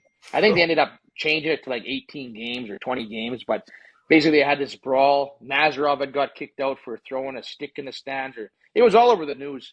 But anyways, that happened that night when I was flying home. And so my Skype was going off at 4 a.m, which is probably 4 p.m. in Moscow, in Russia. And it was Yablonski. He's like, Mirasty, he says, did you hear what happened tonight? And I said, well, no. He says, I'm suspended. Kip Brennan suspended. You need to be back here for Friday because we play Astana with Grattan and Kip Brennan, or with Grattan and Simon. And I'm like, I just landed here 7 hours ago. Like, I've only been in New York for 7 hours. He goes, Sasha's going to call you, because Sasha was the boss man, our Russian mafia's son, and he spoke good English. He goes, Sasha's going to call you. Answer it. So I said, okay. So 5 minutes later, Sasha Skypes me. He's like, Johnny, you have to come back. We need you for Friday. And it's like Wednesday night or Thursday. And I'm like, Sasha, I said, I just landed here 8 hours ago. I went for supper, went to bed with my wife. She's going to kill me. He's like, it doesn't matter. Just come back and we'll let you go back. Just get here. So, okay. I said, okay, I'll get on a plane. So I've only been in New York for 7 or 8 hours. So I'm on the computer looking for a flight to go back home. And I was making good money there, but I'm a cheap fucker. You know, so I found a flight, but it was first class and it was like 12 grand, or it was something stupid. And I remember writing to Sash, hey, there's a flight here. I said, but I'm not paying 12 grand to come fucking for one game. That's stupid. And he says, just buy it. We'll make it worth your while. So I bought this flight, and this is like 4 o'clock in the morning in Syracuse, New York. And it was out of Rochester. So I had to get someone to wake me up I had to wake up my buddy to drive me to Rochester at 5 a.m. I got on a plane at like 6. So I got to remember, I've only been in Syracuse, New York for like 12 hours. So I'm in Rochester now. I get on a plane from Rochester to LaGuardia. LaGuardia, I go to, I forget what the town was called, or the city, the country I was in, somewhere in Germany or something. So I landed wherever across the ocean. But when I landed across the ocean, coming back to Russia, I missed my connecting flight to Moscow. Oh, it was Warsaw, Poland. That's where it was. I landed in Warsaw, Poland, but I had missed my connecting flight to get to Moscow. So I called Sasha. I said, Sasha, I made it back. I said, but I'm in Warsaw. There's no way I'm going to make the game, because it's like 2 p.m. and I'm in Warsaw, Poland. And this is on Friday now. I haven't slept at all. And he's like, doesn't matter. Find a way. So I ended up finding a plane that went from Warsaw, Poland to St. Petersburg, and then St. Petersburg to Moscow. So I literally landed in Moscow at like 5 p.m. And all the guys are probably at the rink, you know, getting ready for the game now. And I'm still at Moscow airport. So he says, leave your checked luggage, just run outside and get in the vehicles. There'll be vehicles waiting for you. So I run outside, and sure enough, there's it's like the movies. There's two Escalades in the middle, and there's 2 cop cars on the outside. And they literally escorted me through the city, the police, to get to the game. And because Moscow is like New York City, you know, in rush hour Traffic. So I pulled up to the arena at probably like 6:55 or something like that. And there was a rule that I had to be on the ice for warm-ups in order to play the game. So I literally was getting dressed as fast as I could. I didn't even put all my equipment on. Like, I don't even think I taped my knee pads. I didn't put my elbow pads on.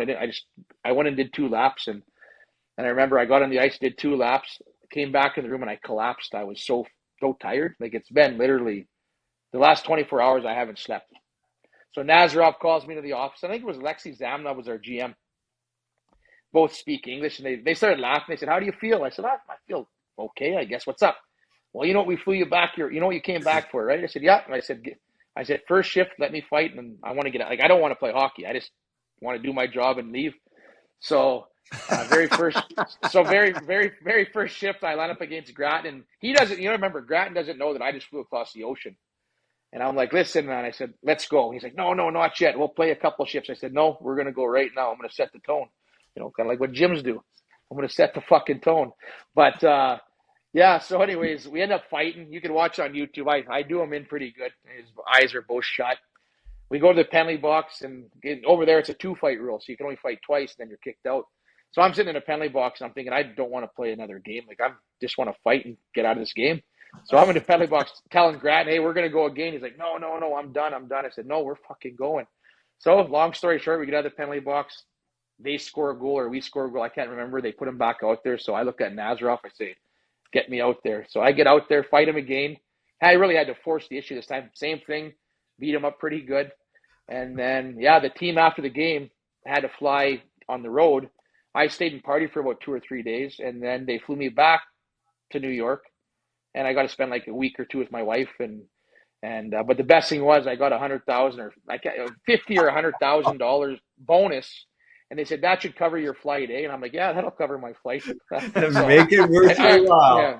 I love So it. they made it worth my while, yeah. So that was it's kind of funny to like, a lot of people don't know they watch the fight, say, oh, that's a good fight, but they don't understand that I literally flew 24. I flew 14 hours to New York, 14 hours back, fought, and then I flew back. So it was a pretty wild story, but I mean, it's a story to tell nowadays. I don't think I'd want to do that again, but I remember it took its toll on me.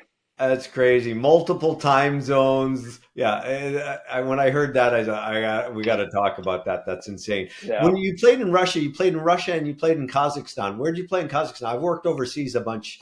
I played in Astana. So that was a team that I flew back to fight because the year after I played in Russia, and it was in Vitez Chekhov. So that's where Grattan played, was in Astana. I kind of followed Grattan. He left, and then they brought me into Astana. So I went to Astana and played for a year. And I really enjoyed it there. It was a much better when I was with the Russian in Vitez. We were more of a bottom team. We were bottom of the division, and we didn't get the big bonuses and stuff like that. It was I think our payroll was like 10 million compared to like the other teams were like 50 or 60 million. Wow. So I found in Russia the very top teams were very good, and then it was like having an NHL, the best NHL teams play some of the AHL teams. Like there was a wider gap of the top teams to the bottom teams. Yeah. So I went from one of the bottom teams to one of the top teams the following year. It was pretty cool, nice city. Got to do a lot of cool things. Went hunting with a lot of the president and all that. Was pretty neat in Kazakhstan. And if you go on my Facebook, you can see I'm shooting wild pigs with a machine gun. And it was. But like I said, wherever I go was a blast. And it wasn't real hunting. We were shit faced when we were hunting, drinking vodka and with a bunch of crazy Russians and Kazakhs, yeah. And there's a ton of money in that country. In Kazakhstan, there's like Astana's got so much money out there. It's insane. It's insane. Going into Russia, like I said, we made a lot more money because you'd make your salary, but then you'd get $1,000 per point, like as a team bonus. So at the end of every month, if you won 9 games and all in regulation, that's 27 points. So you'd get a $27,000 on top of your salary as a team bonus. So it actually worked. It made you work. If it was a 1-1 game, going with a minute left, you wanted a fucking score because you wanted that bonus, right? So it's kind of a great idea. Maybe the NHL should instill that. I think they used to do that. There used to be those hidden bonuses. What's his face used to do that in New York? I think who was the coach in New York when they won the Stanley Cup? I'm having a brain fart. Mike Keenan. Keenan used to do that. Yeah, so I played for Mike. I played for Mike in Vancouver. They used to have bonuses. A lot of teams did. Some were better than others. But when we got locked out in 2004, obviously went from the previous system, free market, call it, to actually a really rigid salary cap. That stuff was all outlawed, and you weren't allowed to get team bonuses anymore because that would incentivize. And of course, the whole idea about the salary cap, they say, was to have competitive balance between all markets, where obviously the richer teams or the wealthier teams could actually probably give their players bigger bonuses. So that was outlawed. But prior to, I believe, 2004, the money wasn't as big as what I'm hearing from Johnny in Russia. But teams that did real well would probably, they'd get envelopes of anywhere from $7,000 to $15,000 in cash every couple of weeks if you're winning games. Dude, yeah, that's right. That was a pretty cool incentive, but I guess those guys make enough that are already there. So they're making a bigger coin, yeah, for sure. But hey, rules are made to be broken, though, right? I mean, when I was in the American League, I had one of my signing bonuses. I got my wife's tits done. That's a good bonus. That's a great bonus. Sign us up for that. Listen, I gotta ask. Not many guys have done that, have they, Brad? No, and had somebody else pay for them. I love it. We got to ask you about Dansbury, the Dansbury Trashers. I mean, some great stories out of there. The Galante family, Jimmy, obviously, being connected to the mafia, running. I mean, basically, he's a connected guy. So tell us some stories about how you got there. And what was that like? Well, it was the year of that 04-05 lockout. I had just finished my first year pro in 03-04. and had a really good year. It was in the East Coast in Bakersfield, the Bakersfield Condors, and I was actually supposed to go. I was talking to the Chicago Blackhawks.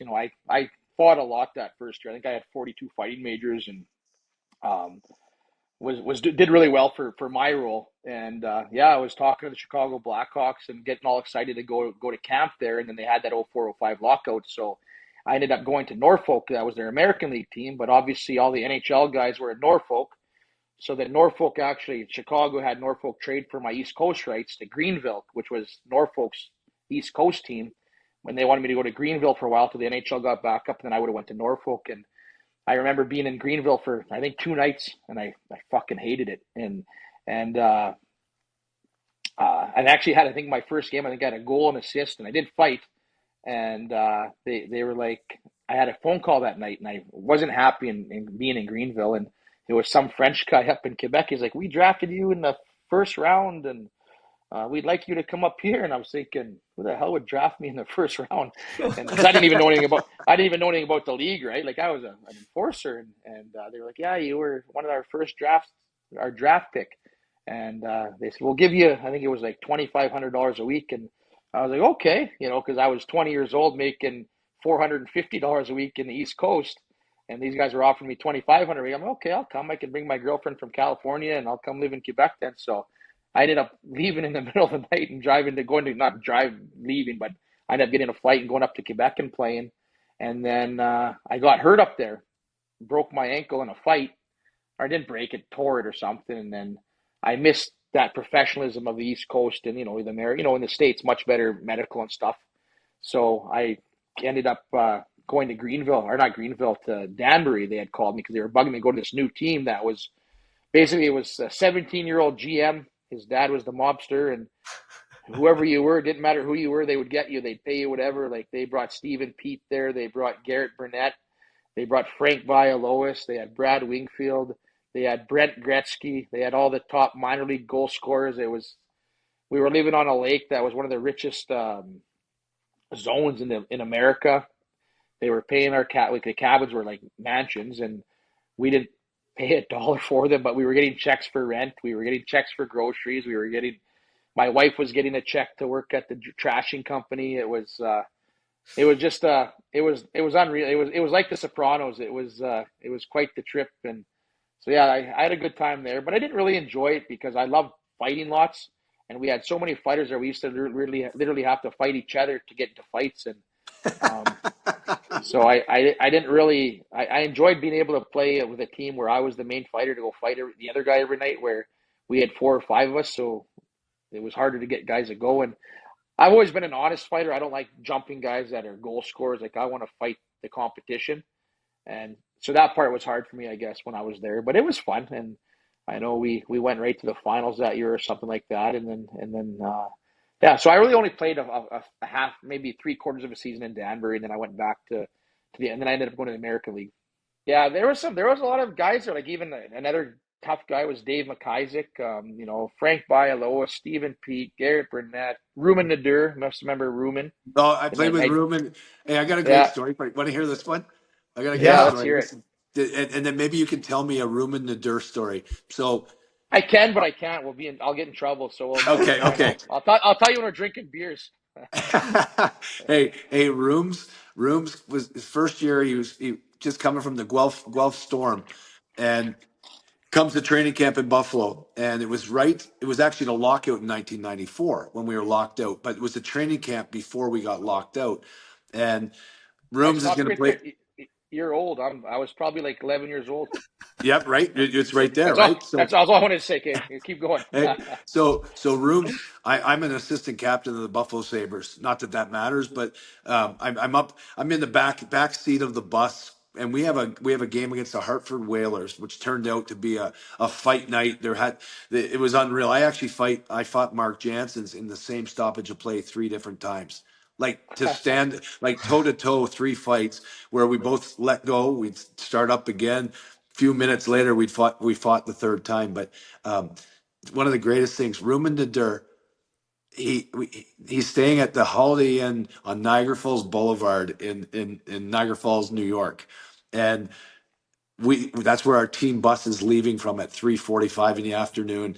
We all get on it. The coach is at the front of the bus. The players are on it, and Rooms gets on, and we're pull on onto the highway. We go down. We're not even one exit down the highway, and I'm looking up the bus. And here's where I'm saying I was an assistant captain, but just kind of seeing who's going to be playing in this game because we don't know, right? Like so often in training camp, it's just a different lineup all the time. So Yeah. I look up and I see Ruben Nader and it back of his head, but then it disappears.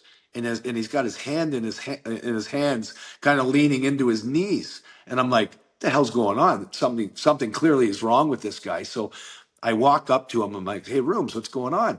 And he goes, oh my God. He goes, I forgot my gloves. And I'm like, what are you talking about? You forgot your gloves? He goes, I brought my gloves home from morning skate to the hotel, kind of like Major League Joe Boo, have a little seance, say a prayer Yeah. with your equipment like you did when you were a kid. So Yeah. he left his gloves in his hotel room. And so anyway, so I'm like, hey, Bussy, turn the bus around. We got to go back. We forgot something, whatever. So now Yeah. anytime you disrupt a team's momentum, that's not a good thing, right? So No, yeah. you can never be a distraction to the team. So anyways, I kind of take the hit and I'm like, hey, just turn the bus around. So sure enough, we pull off at the next exit, back around. So 10 minutes later, Rooms comes running out of the hotel, gets on the bus. He's got his gloves. And now the guys are laughing and the coaches think it's funny, whatever. So we get back on, take off. We're on the highway, same place on the highway. I see Room's hands go back into his knees. Nice, And nice. I'm like, there's no way. So I get up, I go, Rooms, come on, man, what's going on? He goes, oh my God. He goes, I forgot my stick and my skates. and no shit. So he literally, I'm like, hey, we can't turn the bus around. But it was early enough, and the trainers were the extra trainers Yeah. were gonna be coming tonight. We were going to St. Catharines to play this game against the Hartford Whalers. So Yeah. Rooms his equipment gets to the game. We end up having a fight night, and we all knew that we were getting locked out probably the next week. The two great fights during that night were Kevin McClellan was trying out for the Buffalo Yeah. Sabres, legendary tough guy, and Yeah. Lyndon Byers was Myers. it was probably their last professional games in the NHL. LB and with Hartford and Kevin McClellan. So they had two unbelievable fights in this game. Rob Ray fought Jeff Chikrin. Then we had a bench clearing brawl. Bobby Bugner was involved. Doug Huda. You had Ruben Nader, myself, and what an unbelievable experience. But I'll never forget Ruben Nader. And then fast forward to COVID, and I'm watching Yeah. the Danbury Trashers, and I didn't even know this happened. Crazy, right? Like it was the year that hockey was put on the shelf, but Yeah. I never knew. And then I was like, oh my God, that's my buddy, Ruben Nader. And of course, I've been following you, Johnny, and the other guys you spoke of, Frankie Bialowas, legendary tough guy from the Philadelphia Flyers organization, and Yeah. others. But what an unbelievable story that was, and it came at the right time. It was my favorite show to watch during COVID. That and Oh, Tiger King with that are fucked you? up guy at Tiger King. Oh, yeah. Are you talking about the Danbury Trasher show? The Yeah, Yeah, hockey yeah, yeah, one? yeah, on yeah. Yeah. Netflix. Yeah, It yeah. was I was actually unreal. supposed to be in that more, but that's when I went to Russia. That's when Okay. when they filmed that show. I was gone to Russia at that time. Wow. It is an So incredible story. I've watched it several times. Brad Winfield's from Gibson's, BC, and we'd see him. yeah, My Brad's a really good friend of mine. we got to connect him. I got to get him on the pod one of these days. Yeah. He was Get us together. yeah. There we He, go. There's some stories. he We may used have to have a few cocktails on that one for sure. the guy loved to fight so much. He used to tell his wife Sarah to go pick up on guys in the bar so he could fight them.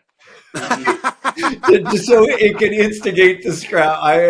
Me and a buddy owned a bar, managed a bar in Gibson's for a little while part time, and there was a lineup at the bar every time to come in on the weekend. He could come in. Everybody was terrified of him. He was no bouncer would stop him. He liked to fight, man, and he apparently was quite good at it. Yeah, that's funny. Hey, I got to ask, how'd you get on to Shoresy? Tell us a little bit about that. That's kind of a funny story, to be honest. I'm not much of a, yeah, as you kind of I told you earlier, I'm not a TV guy. I'm a guy that loves to live on the land and hunt and fish and ride horses. So I don't do much. When I watch TV, I'm watching Sportsnet or a movie. And I got an email because when I were with Flying Dutch First Nation, our emails are made public on the website. So I get a lot of fan mail and stuff like that. People will write me that, they find my email or my address on there. But I got an email from a lady. Well, the lady's actually a pretty big deal. Her name's Kara Halfwoodson.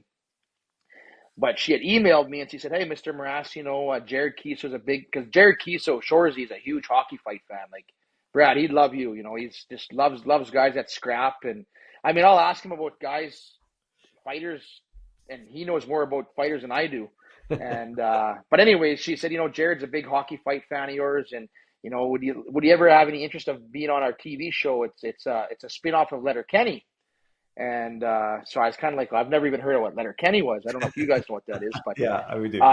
So whatever. I went home that night, and I told my wife, I said, "Hey, some lady wrote me, babe," and telling my wife about being on some TV show called Letterkenny. So my wife and I went on YouTube, and we YouTubed a couple of these clips of Letterkenny, and I remember thinking, "Fuck, that's the stupidest thing I've ever seen." And I'm a guy that doesn't have a very good sense of humor. Like, if I go to a comedian, I just laugh. So anyways, like I said, like I'm not a guy that has a very good sense of humor. So when I watched Letterkenny, I thought, this is kind of stupid. But anyways, I wrote back the next day and I just said, yeah, I'd be interested. TV's TV, and let's check it out. So, but then I left on summer vacation and when I go to the States, I never check my work email. So I was gone for like 3 or 4 weeks. And when I got back, I had checked my email and I had missed it. She says, "Hey, can you do this audition, say a couple lines and write it and send it to us and we'll decide." But I had missed the deadline. So I just wrote back and said, "I'm really sorry for missing the deadline. Thanks for the opportunity. Have a good day." And within 20 minutes, she wrote me back. She goes, "No, he wants you on. Can you be on a plane here in November?" And I said, "Yeah, for sure." So that's kind of how I got in. And, long story short is, it's a TV show that's done tremendously well. I just came from Texas, and I couldn't believe I was way down by the Mexican border in El Paso, Texas. And I mean, I was sitting in bars, and people were coming up and saying, "Are you Jim on Shorzy?" Like, so it's really amazing that the following that it has. We've done an NHL tour now, an alumni. It's called the Shorzy Fall Classic, where we go and play the Buffalo Sabres. We've played the Detroit Red Wings. We've played the Chicago Blackhawks. We're doing another one here. We're going to be possibly even going to Australia. So, and it's sold out everywhere. So it just shows the success of the show and Jared Keeso, how well at what he's doing, bringing a bunch of hockey guys to be actors was pretty, I think the odds were against him and it worked out on his end. So here I am filming season 5 just a month and a half ago, 2 months ago. And things are going good, so it's quite fortunate to be in the situation that I'm in. It's such a great setup. I mean, anybody after hockey ends up in some league like that, so it's everybody can attach or assess to something like that process or that show. What are the boys like? The Nolan brothers are pretty fun. I know that there's some connection between Maisie and Ted Nolan, obviously in Buffalo. How are the other Joes? Tell us about the boys. The Jims, awesome. I mean, obviously, I never really knew them personally on a personal level before, but obviously they're First Nations. I'm First Nations, so we hit it right off the bat. I mean, we're like all brothers now, and I go spend a lot of time with them. I've worked in a couple of their hockey camps, and I'm planning on bringing them here and doing some camps here and stuff. And we have a little chat we talk on every day, and so they became almost family. I have nothing but good respect for them. Ted Nolan was I got to go stay at their house in the reserve up in Garden River. It's by Garden River by Sault Ste. Marie. Spent some time with Jordan's mom and dad, and just wonderful family, wonderful people. So it's nice, and it's nice to be really close to Jordan and Brandon as well. And we're actually planning a couple of vacations here this summer and then possibly in the fall before we film. It's kind of my new family, I guess I'd say. We look out for each other. That's but awesome. I am the best looking Jim, though. I got to throw that in there. And the toughest. Seventh Fan Brewing crack open the taste of victory with our hockey-centric brews. Introducing the Penalty Box Pilsner and the Instigator IPA. Created for hardcore hockey fans just in time for the playoffs.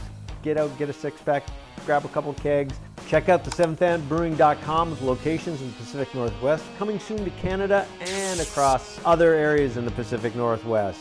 Seventh Hand Brewing, your beer partner. But I'm the best looking. I am the best looking Jim, though. I got to throw that in there, and the toughest. I love it. Love it. John, I got a question for you. Well, I don't know if any of you guys saw that CBC made it years ago before he got canceled, but there was a Don Cherry movie that Jared played Don Cherry in that, and I thought he was excellent in that. Very good. But a question for both, I guess, you and Brad. You know, you talked about being an adrenaline junkie, and I can only imagine, you know, you're getting juiced up to fight somebody. And now that, obviously, you have a lot going on in your life, and you're a very busy guy, but is there anything to fill that void? And if so, what is it? And if not, I can't lie, I miss it a lot, you know. But I think with me, and I went through some struggles too. I mean, I should bring that up too. Like I got really depressed at one point. It was when I opened my Tim Hortons and got sick, and I kind of lost direction of where I was going. Because from a young age, as a kid, I always had goals. Like I was telling you guys earlier before, I was always looking forward to, you know, being in the SJHL and making it to the WHL. You know, being in the WHL and making it to pro hockey. Being in the coast and making, you know, always trying to better myself. And I remember when I finally retired from hockey, got my Tim Hortons. I remember sitting in the restaurant thinking, what am I going to do now? And that's when it hit me. I was like, I lost drive and I you know, was in a really tough place. So for me now, it's just about really finding other things to be passionate about, you know, and I turned it to my kids, you know, wanting to watch my son succeed or watch my daughter succeed. And that's really helped me to look forward to things. Because, you know, as a hockey player, and Brad, I'm sure you could say the same thing from a young age, where, you know, 4 or 5 years old, all we wanted to do was play hockey. And I mean, yeah, I don't like saying my job was easy because it was pretty damn tough physically on me. But at the end of the day, I mean, I got paid good money to do something I loved and that I grew up doing. So I was very fortunate for that. But when it comes to an end, it's like you're kind of lost, you know, you don't know your identity no more, you know. And that's where I really struggled. So now I like to live through my kids, through my family, and see and myself, like personal growth, you know, after hockey. And that's what's really helped me. I get tremendous amount of hockey players, and it's funny because they're guys that have much better careers than I did, and they're asking me for advice, like, what did you do? You know, there's guys that have made millions out there that are struggling, and it's very unfortunate. So just trying to pass on, you know, what I've learned and try help whoever I can is what I try to do. And you know, it's but yeah, things are going good now. You know, life's a roller coaster. It's up and down and sideways, but you got to make the best of it. Absolutely, Johnny. I got to tell you, and being a tough guy is, you know, and the way people look at you. Certainly enjoy watching you. You know, us when we were doing our thing. But there's a lot of people who say that we were knuckleheads. And Yeah, how in the I world hate is that. it, or dummies, or good, you know, or the other Yeah, word? And there's a great movie called Goon. Whatever yeah, whatever these terms are, kind of indicate or certainly lead people to believe that we're not smart people and we're yeah. not, you know, we're not elevated intellectually. I got to tell you, listening to you talk and the way you can actually tell your story or stories is compelling, and I love it. And you're a very bright guy. I believe I am as well. I have that ability to connect with people and communicate effectively.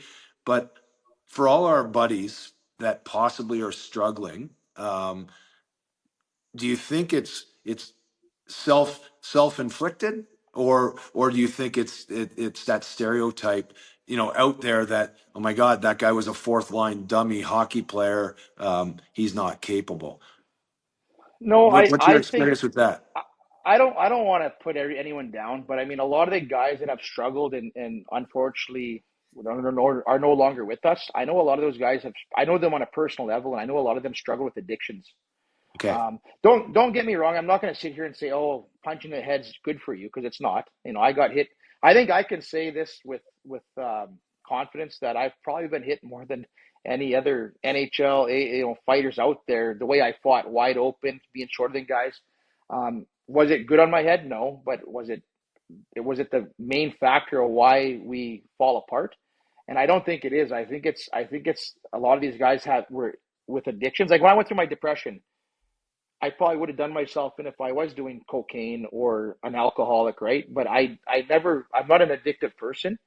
And I feel that there's just got to be more preparation out there for life after hockey, because you go from being a rock star playing hockey and doing all this to being nothing, And usually when you're a fighter, you're not being paid the big bucks like the other guys, so you still have to work and live after hockey. So I just feel that getting those guys more support would help them a lot. Um, I'm the last guy. Like, I get TV news channels trying to call me all the time and put down fighting and hockey and say I was made to do it. And um, I loved what I did.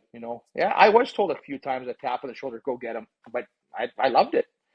So I'm not going to sit here and blast any past coaches. I'm not going to blast the AHL or the NHL or wherever I played to say, oh, they made me do it. I loved it. I enjoyed it.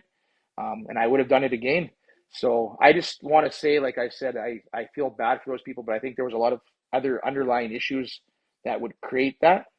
And I can name so many guys I know that they love their cocaine, they love their partying. And I loved to party, I loved women, but I knew how to shut it off. Like, I wouldn't party for 3 days straight. I'd go to the bar and I was done. And I always stay away from the hard stuff. So it's obviously very sad to see what's happened to a lot of our past enforcers and that, but I think there's a lot of underlying issues there as well. And I think it's great that there's guys out there now that are trying to help and show support, because you just got to find a new light and a new path, and it's easy. There's help out there, and you just got to reach out for it. Well, I got to tell you, this is one of the reasons why we want to do this podcast. Imagine the title's OT with Mayday, but overtime being maybe our second crack or second season of life. Johnny, you're impressive, man. And if any of our buddies are watching this interview, reach out to me or find a way to get a hold of John, because you have two resources here that could, you could certainly tell your story, and we could be a great shoulder to lean on. And John, I'm impressed by you. I really am. And you're funny as shit. You're an interesting guy, but I really wanted to get it out there that you're a hell of a lot more than just a fighting tough guy hockey player. And I was really, really impressed when we met each other in Toronto a couple weeks ago or a month ago. And God, I can't wait to see you again. And I want to watch season 5 of Shoresy, and I want to get, I want to see the gyms. And I was with your buddy Jordan Nolan yesterday, and of course Brandon. Yep. He was my roommate in Vancouver at a training camp, and his dad was my favorite coach. His dad was the coach of the year in the National Hockey League in 1996, 1997 season, and Teddy Nolan's one of my favorite people I've ever been around. So that group of people, if anybody listening and watching the show, you gotta tune in to Shoresy. Yeah, I appreciate that, Brad. And you said it earlier. You said, like, a lot of times we're labeled as goons or meatheads or knuckleheads or whatever it is. But at the end of the day, I mean, most enforcers that I've ever met are the most humble, nice guys you'll ever meet. They give back to the community. They, there's the fan. You were talking about Ty Domi earlier. The guy is a fan favorite still. Brad, I'm sure you go everywhere. They admire you. And so I don't like when people call us goons or, rock kids or whatever, because at the end of the day, I think we're some of the best men out there, and, try to give back as much as we can. Right. So yeah, no, I think that's kind of wrong when they do that. And that show, The Goon, I actually hated it, to be honest. I thought it was so fake and so stupid, and I don't want to diss anybody. Actually, when I was in the movie industry, I brought it up, and a couple of guys that I was telling that to were part of the show, and I think they were a little bit offended. And I said, I don't mean to offend you. I said, I just don't. It doesn't represent who we are. We weren't just these thugs on figure skates that wanted to just fight like we did in the bar. And I play senior hockey back home, and I'm one of the top players in the league when I play. And scoring goals. They don't realize that when we were at that level, we were there to fight. But at the end of the day, we can actually all play hockey. We all play hockey. And, absolutely. Yeah. Absolutely. It was funny when we have a beer concept that we run and produce out here in the Pacific Northwest. And one of my partners were like, it has to be hockey centric. One of them has to be labeled goon. And I said, no, never as long as I'm involved. That is never going to happen. I said, any one of the guys that would drop the gloves for somebody else or something had happened to another player, because if you've played, you get that process. There is a system and a respect for people that are willing and able to do that for you. and we wouldn't do that. And it was just, this is that process. And I said, it was always like, and I think Fletcher said this once in an interview, it's like having Linus's blanket. You could do whatever you want because now you know that somebody is out there that's able to protect what you need to do. And that's one of the things that I miss a little bit in the NHL now, starting to come on a little bit more. But I want to mention before, I know we've taken you for a lot of time here, but I want to talk about the Unstoppable Spirit. Tell us a little bit about that website of yours, what some of the services you do. I know we talked earlier before the pod started about horses, and tell us a little bit about that. And I would be remiss about if we don't talk about that and tell people about that program. Yeah, well, like you said, it's www.johnmirasty.com. It's a website that I have that I had someone create for myself. I'm probably the most illiterate computer guy around, so by no means is it my work, but it's something that I kind of do on the side. I'm very passionate. I give back to especially a lot of our First Nation people, and through horses, through motivational speaking. There's so much that I offer that I give back to, right? So it's just a way that I get out there and can kind of, haven't even really publicized that website either. You're probably the first one that I'm telling to put it out there. It's kind of just shows what I offer and what I do, and a little bit to follow me with my career and stuff. So it's a good way to connect, and there's my contact information's on there as well. And I mean, if there's anything I can do to help, that's what I like to do. So it's been good. Perfect. So you don't mind if we post it on our podcast? I think that would be great if that'll work for you. Yeah, not at all. Go fire it on. Perfect. All right. Yeah, you know what? This is the whole thing. We love promoting our guests, and Rocco, Chris and I are in Toronto. Rocco's out in Seattle. Rocco has a beer company called Seventh Fan Brewing. Seventh Fan being in the Seattle area, the whole it was the Seahawks, right? Rocco? The Seahawks, actually, in fact, yeah, it was Texas A&M's use of the 12th man. The 12th fan, which I incorporated and secured the rights for the seventh man for the fans of hockey. Right there, you got 6 players on the ice. You got the fans being the 7th. Yeah, right on. And then we have a penalty box Pilsner, and we've got a Puck Bunny Blonde. And what else do we have, Rocco? We've got the Instigator IPA, and we've got a couple others coming up, and we've those are the 3 that are out and produced and available right now. My wife beat me up a little bit on the Puck Bunny Blonde, quite a bit, but I told her, the hockey guys would get it, and she's like just shaking her head, walking away from me. So I was like, Right on. That's good. We'll get you some of that out one of these days. Yeah, for sure. We're gonna have to, Rocco. We're gonna have to send Johnny a case once they stop and drop the tariffs. We'll send them a case. Just no horse piss Pilsner. That's all I don't want. No horse piss Pilsner, I promise. Right on. Right on. That's awesome, guys. I appreciate you guys having me on here. You're a rock star, man. John, I tell you, it's been just an absolute thrill to have you on. Totally. Thank you so much for that. Boys, anything else you want to say? No, I think in conclusion, we're just starting this, John. We've had a couple podcasts, the 3 of us, and this is going to be it's such a great start. And again, we're going to go straight to like Hall of Fame players, players with Stanley Cups and World Championships and Olympic golds and all that stuff. I'm not kidding you. I'm so happy that you are on here in the infancy of what we're trying to do. Your stories are amazing, and you know what? You're doing great work, and I commend you for all that. And thank you very much for spending time with us. I appreciate that, guys, and keep going. If there's anything I can do to help, I'm here. You're a rock star. Thanks. We'll definitely we got to do this with Brad Wingfield. I need those stories. I need to be a part of this. Yeah. I find it better when I have guys on podcasts with me because they'll remind me of stories that I don't remember. Kind of, we feed off of each other. So that's probably kind of a good idea to do that once in a while because guys will, he'll remind me, I'll say, oh yeah. And then the stories will get wilder and wilder. And we might get braver and braver and release stuff out. Well, man, thank you so much for everything, brother. You've been just an absolute rock star with your time. I mean, I told you 45 minutes to an hour. We're an hour and a half. Thank you so much for all that you do, all that you've done, and supporting us. You're a rock star, man. You're only pissing off my wife. I'm supposed to be moving the house right now. She's out of town.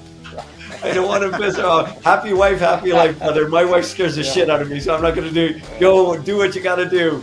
I hear you, man. I hear you there. All right, guys. Well, cheers and take care. Wish her a happy Mother's Day.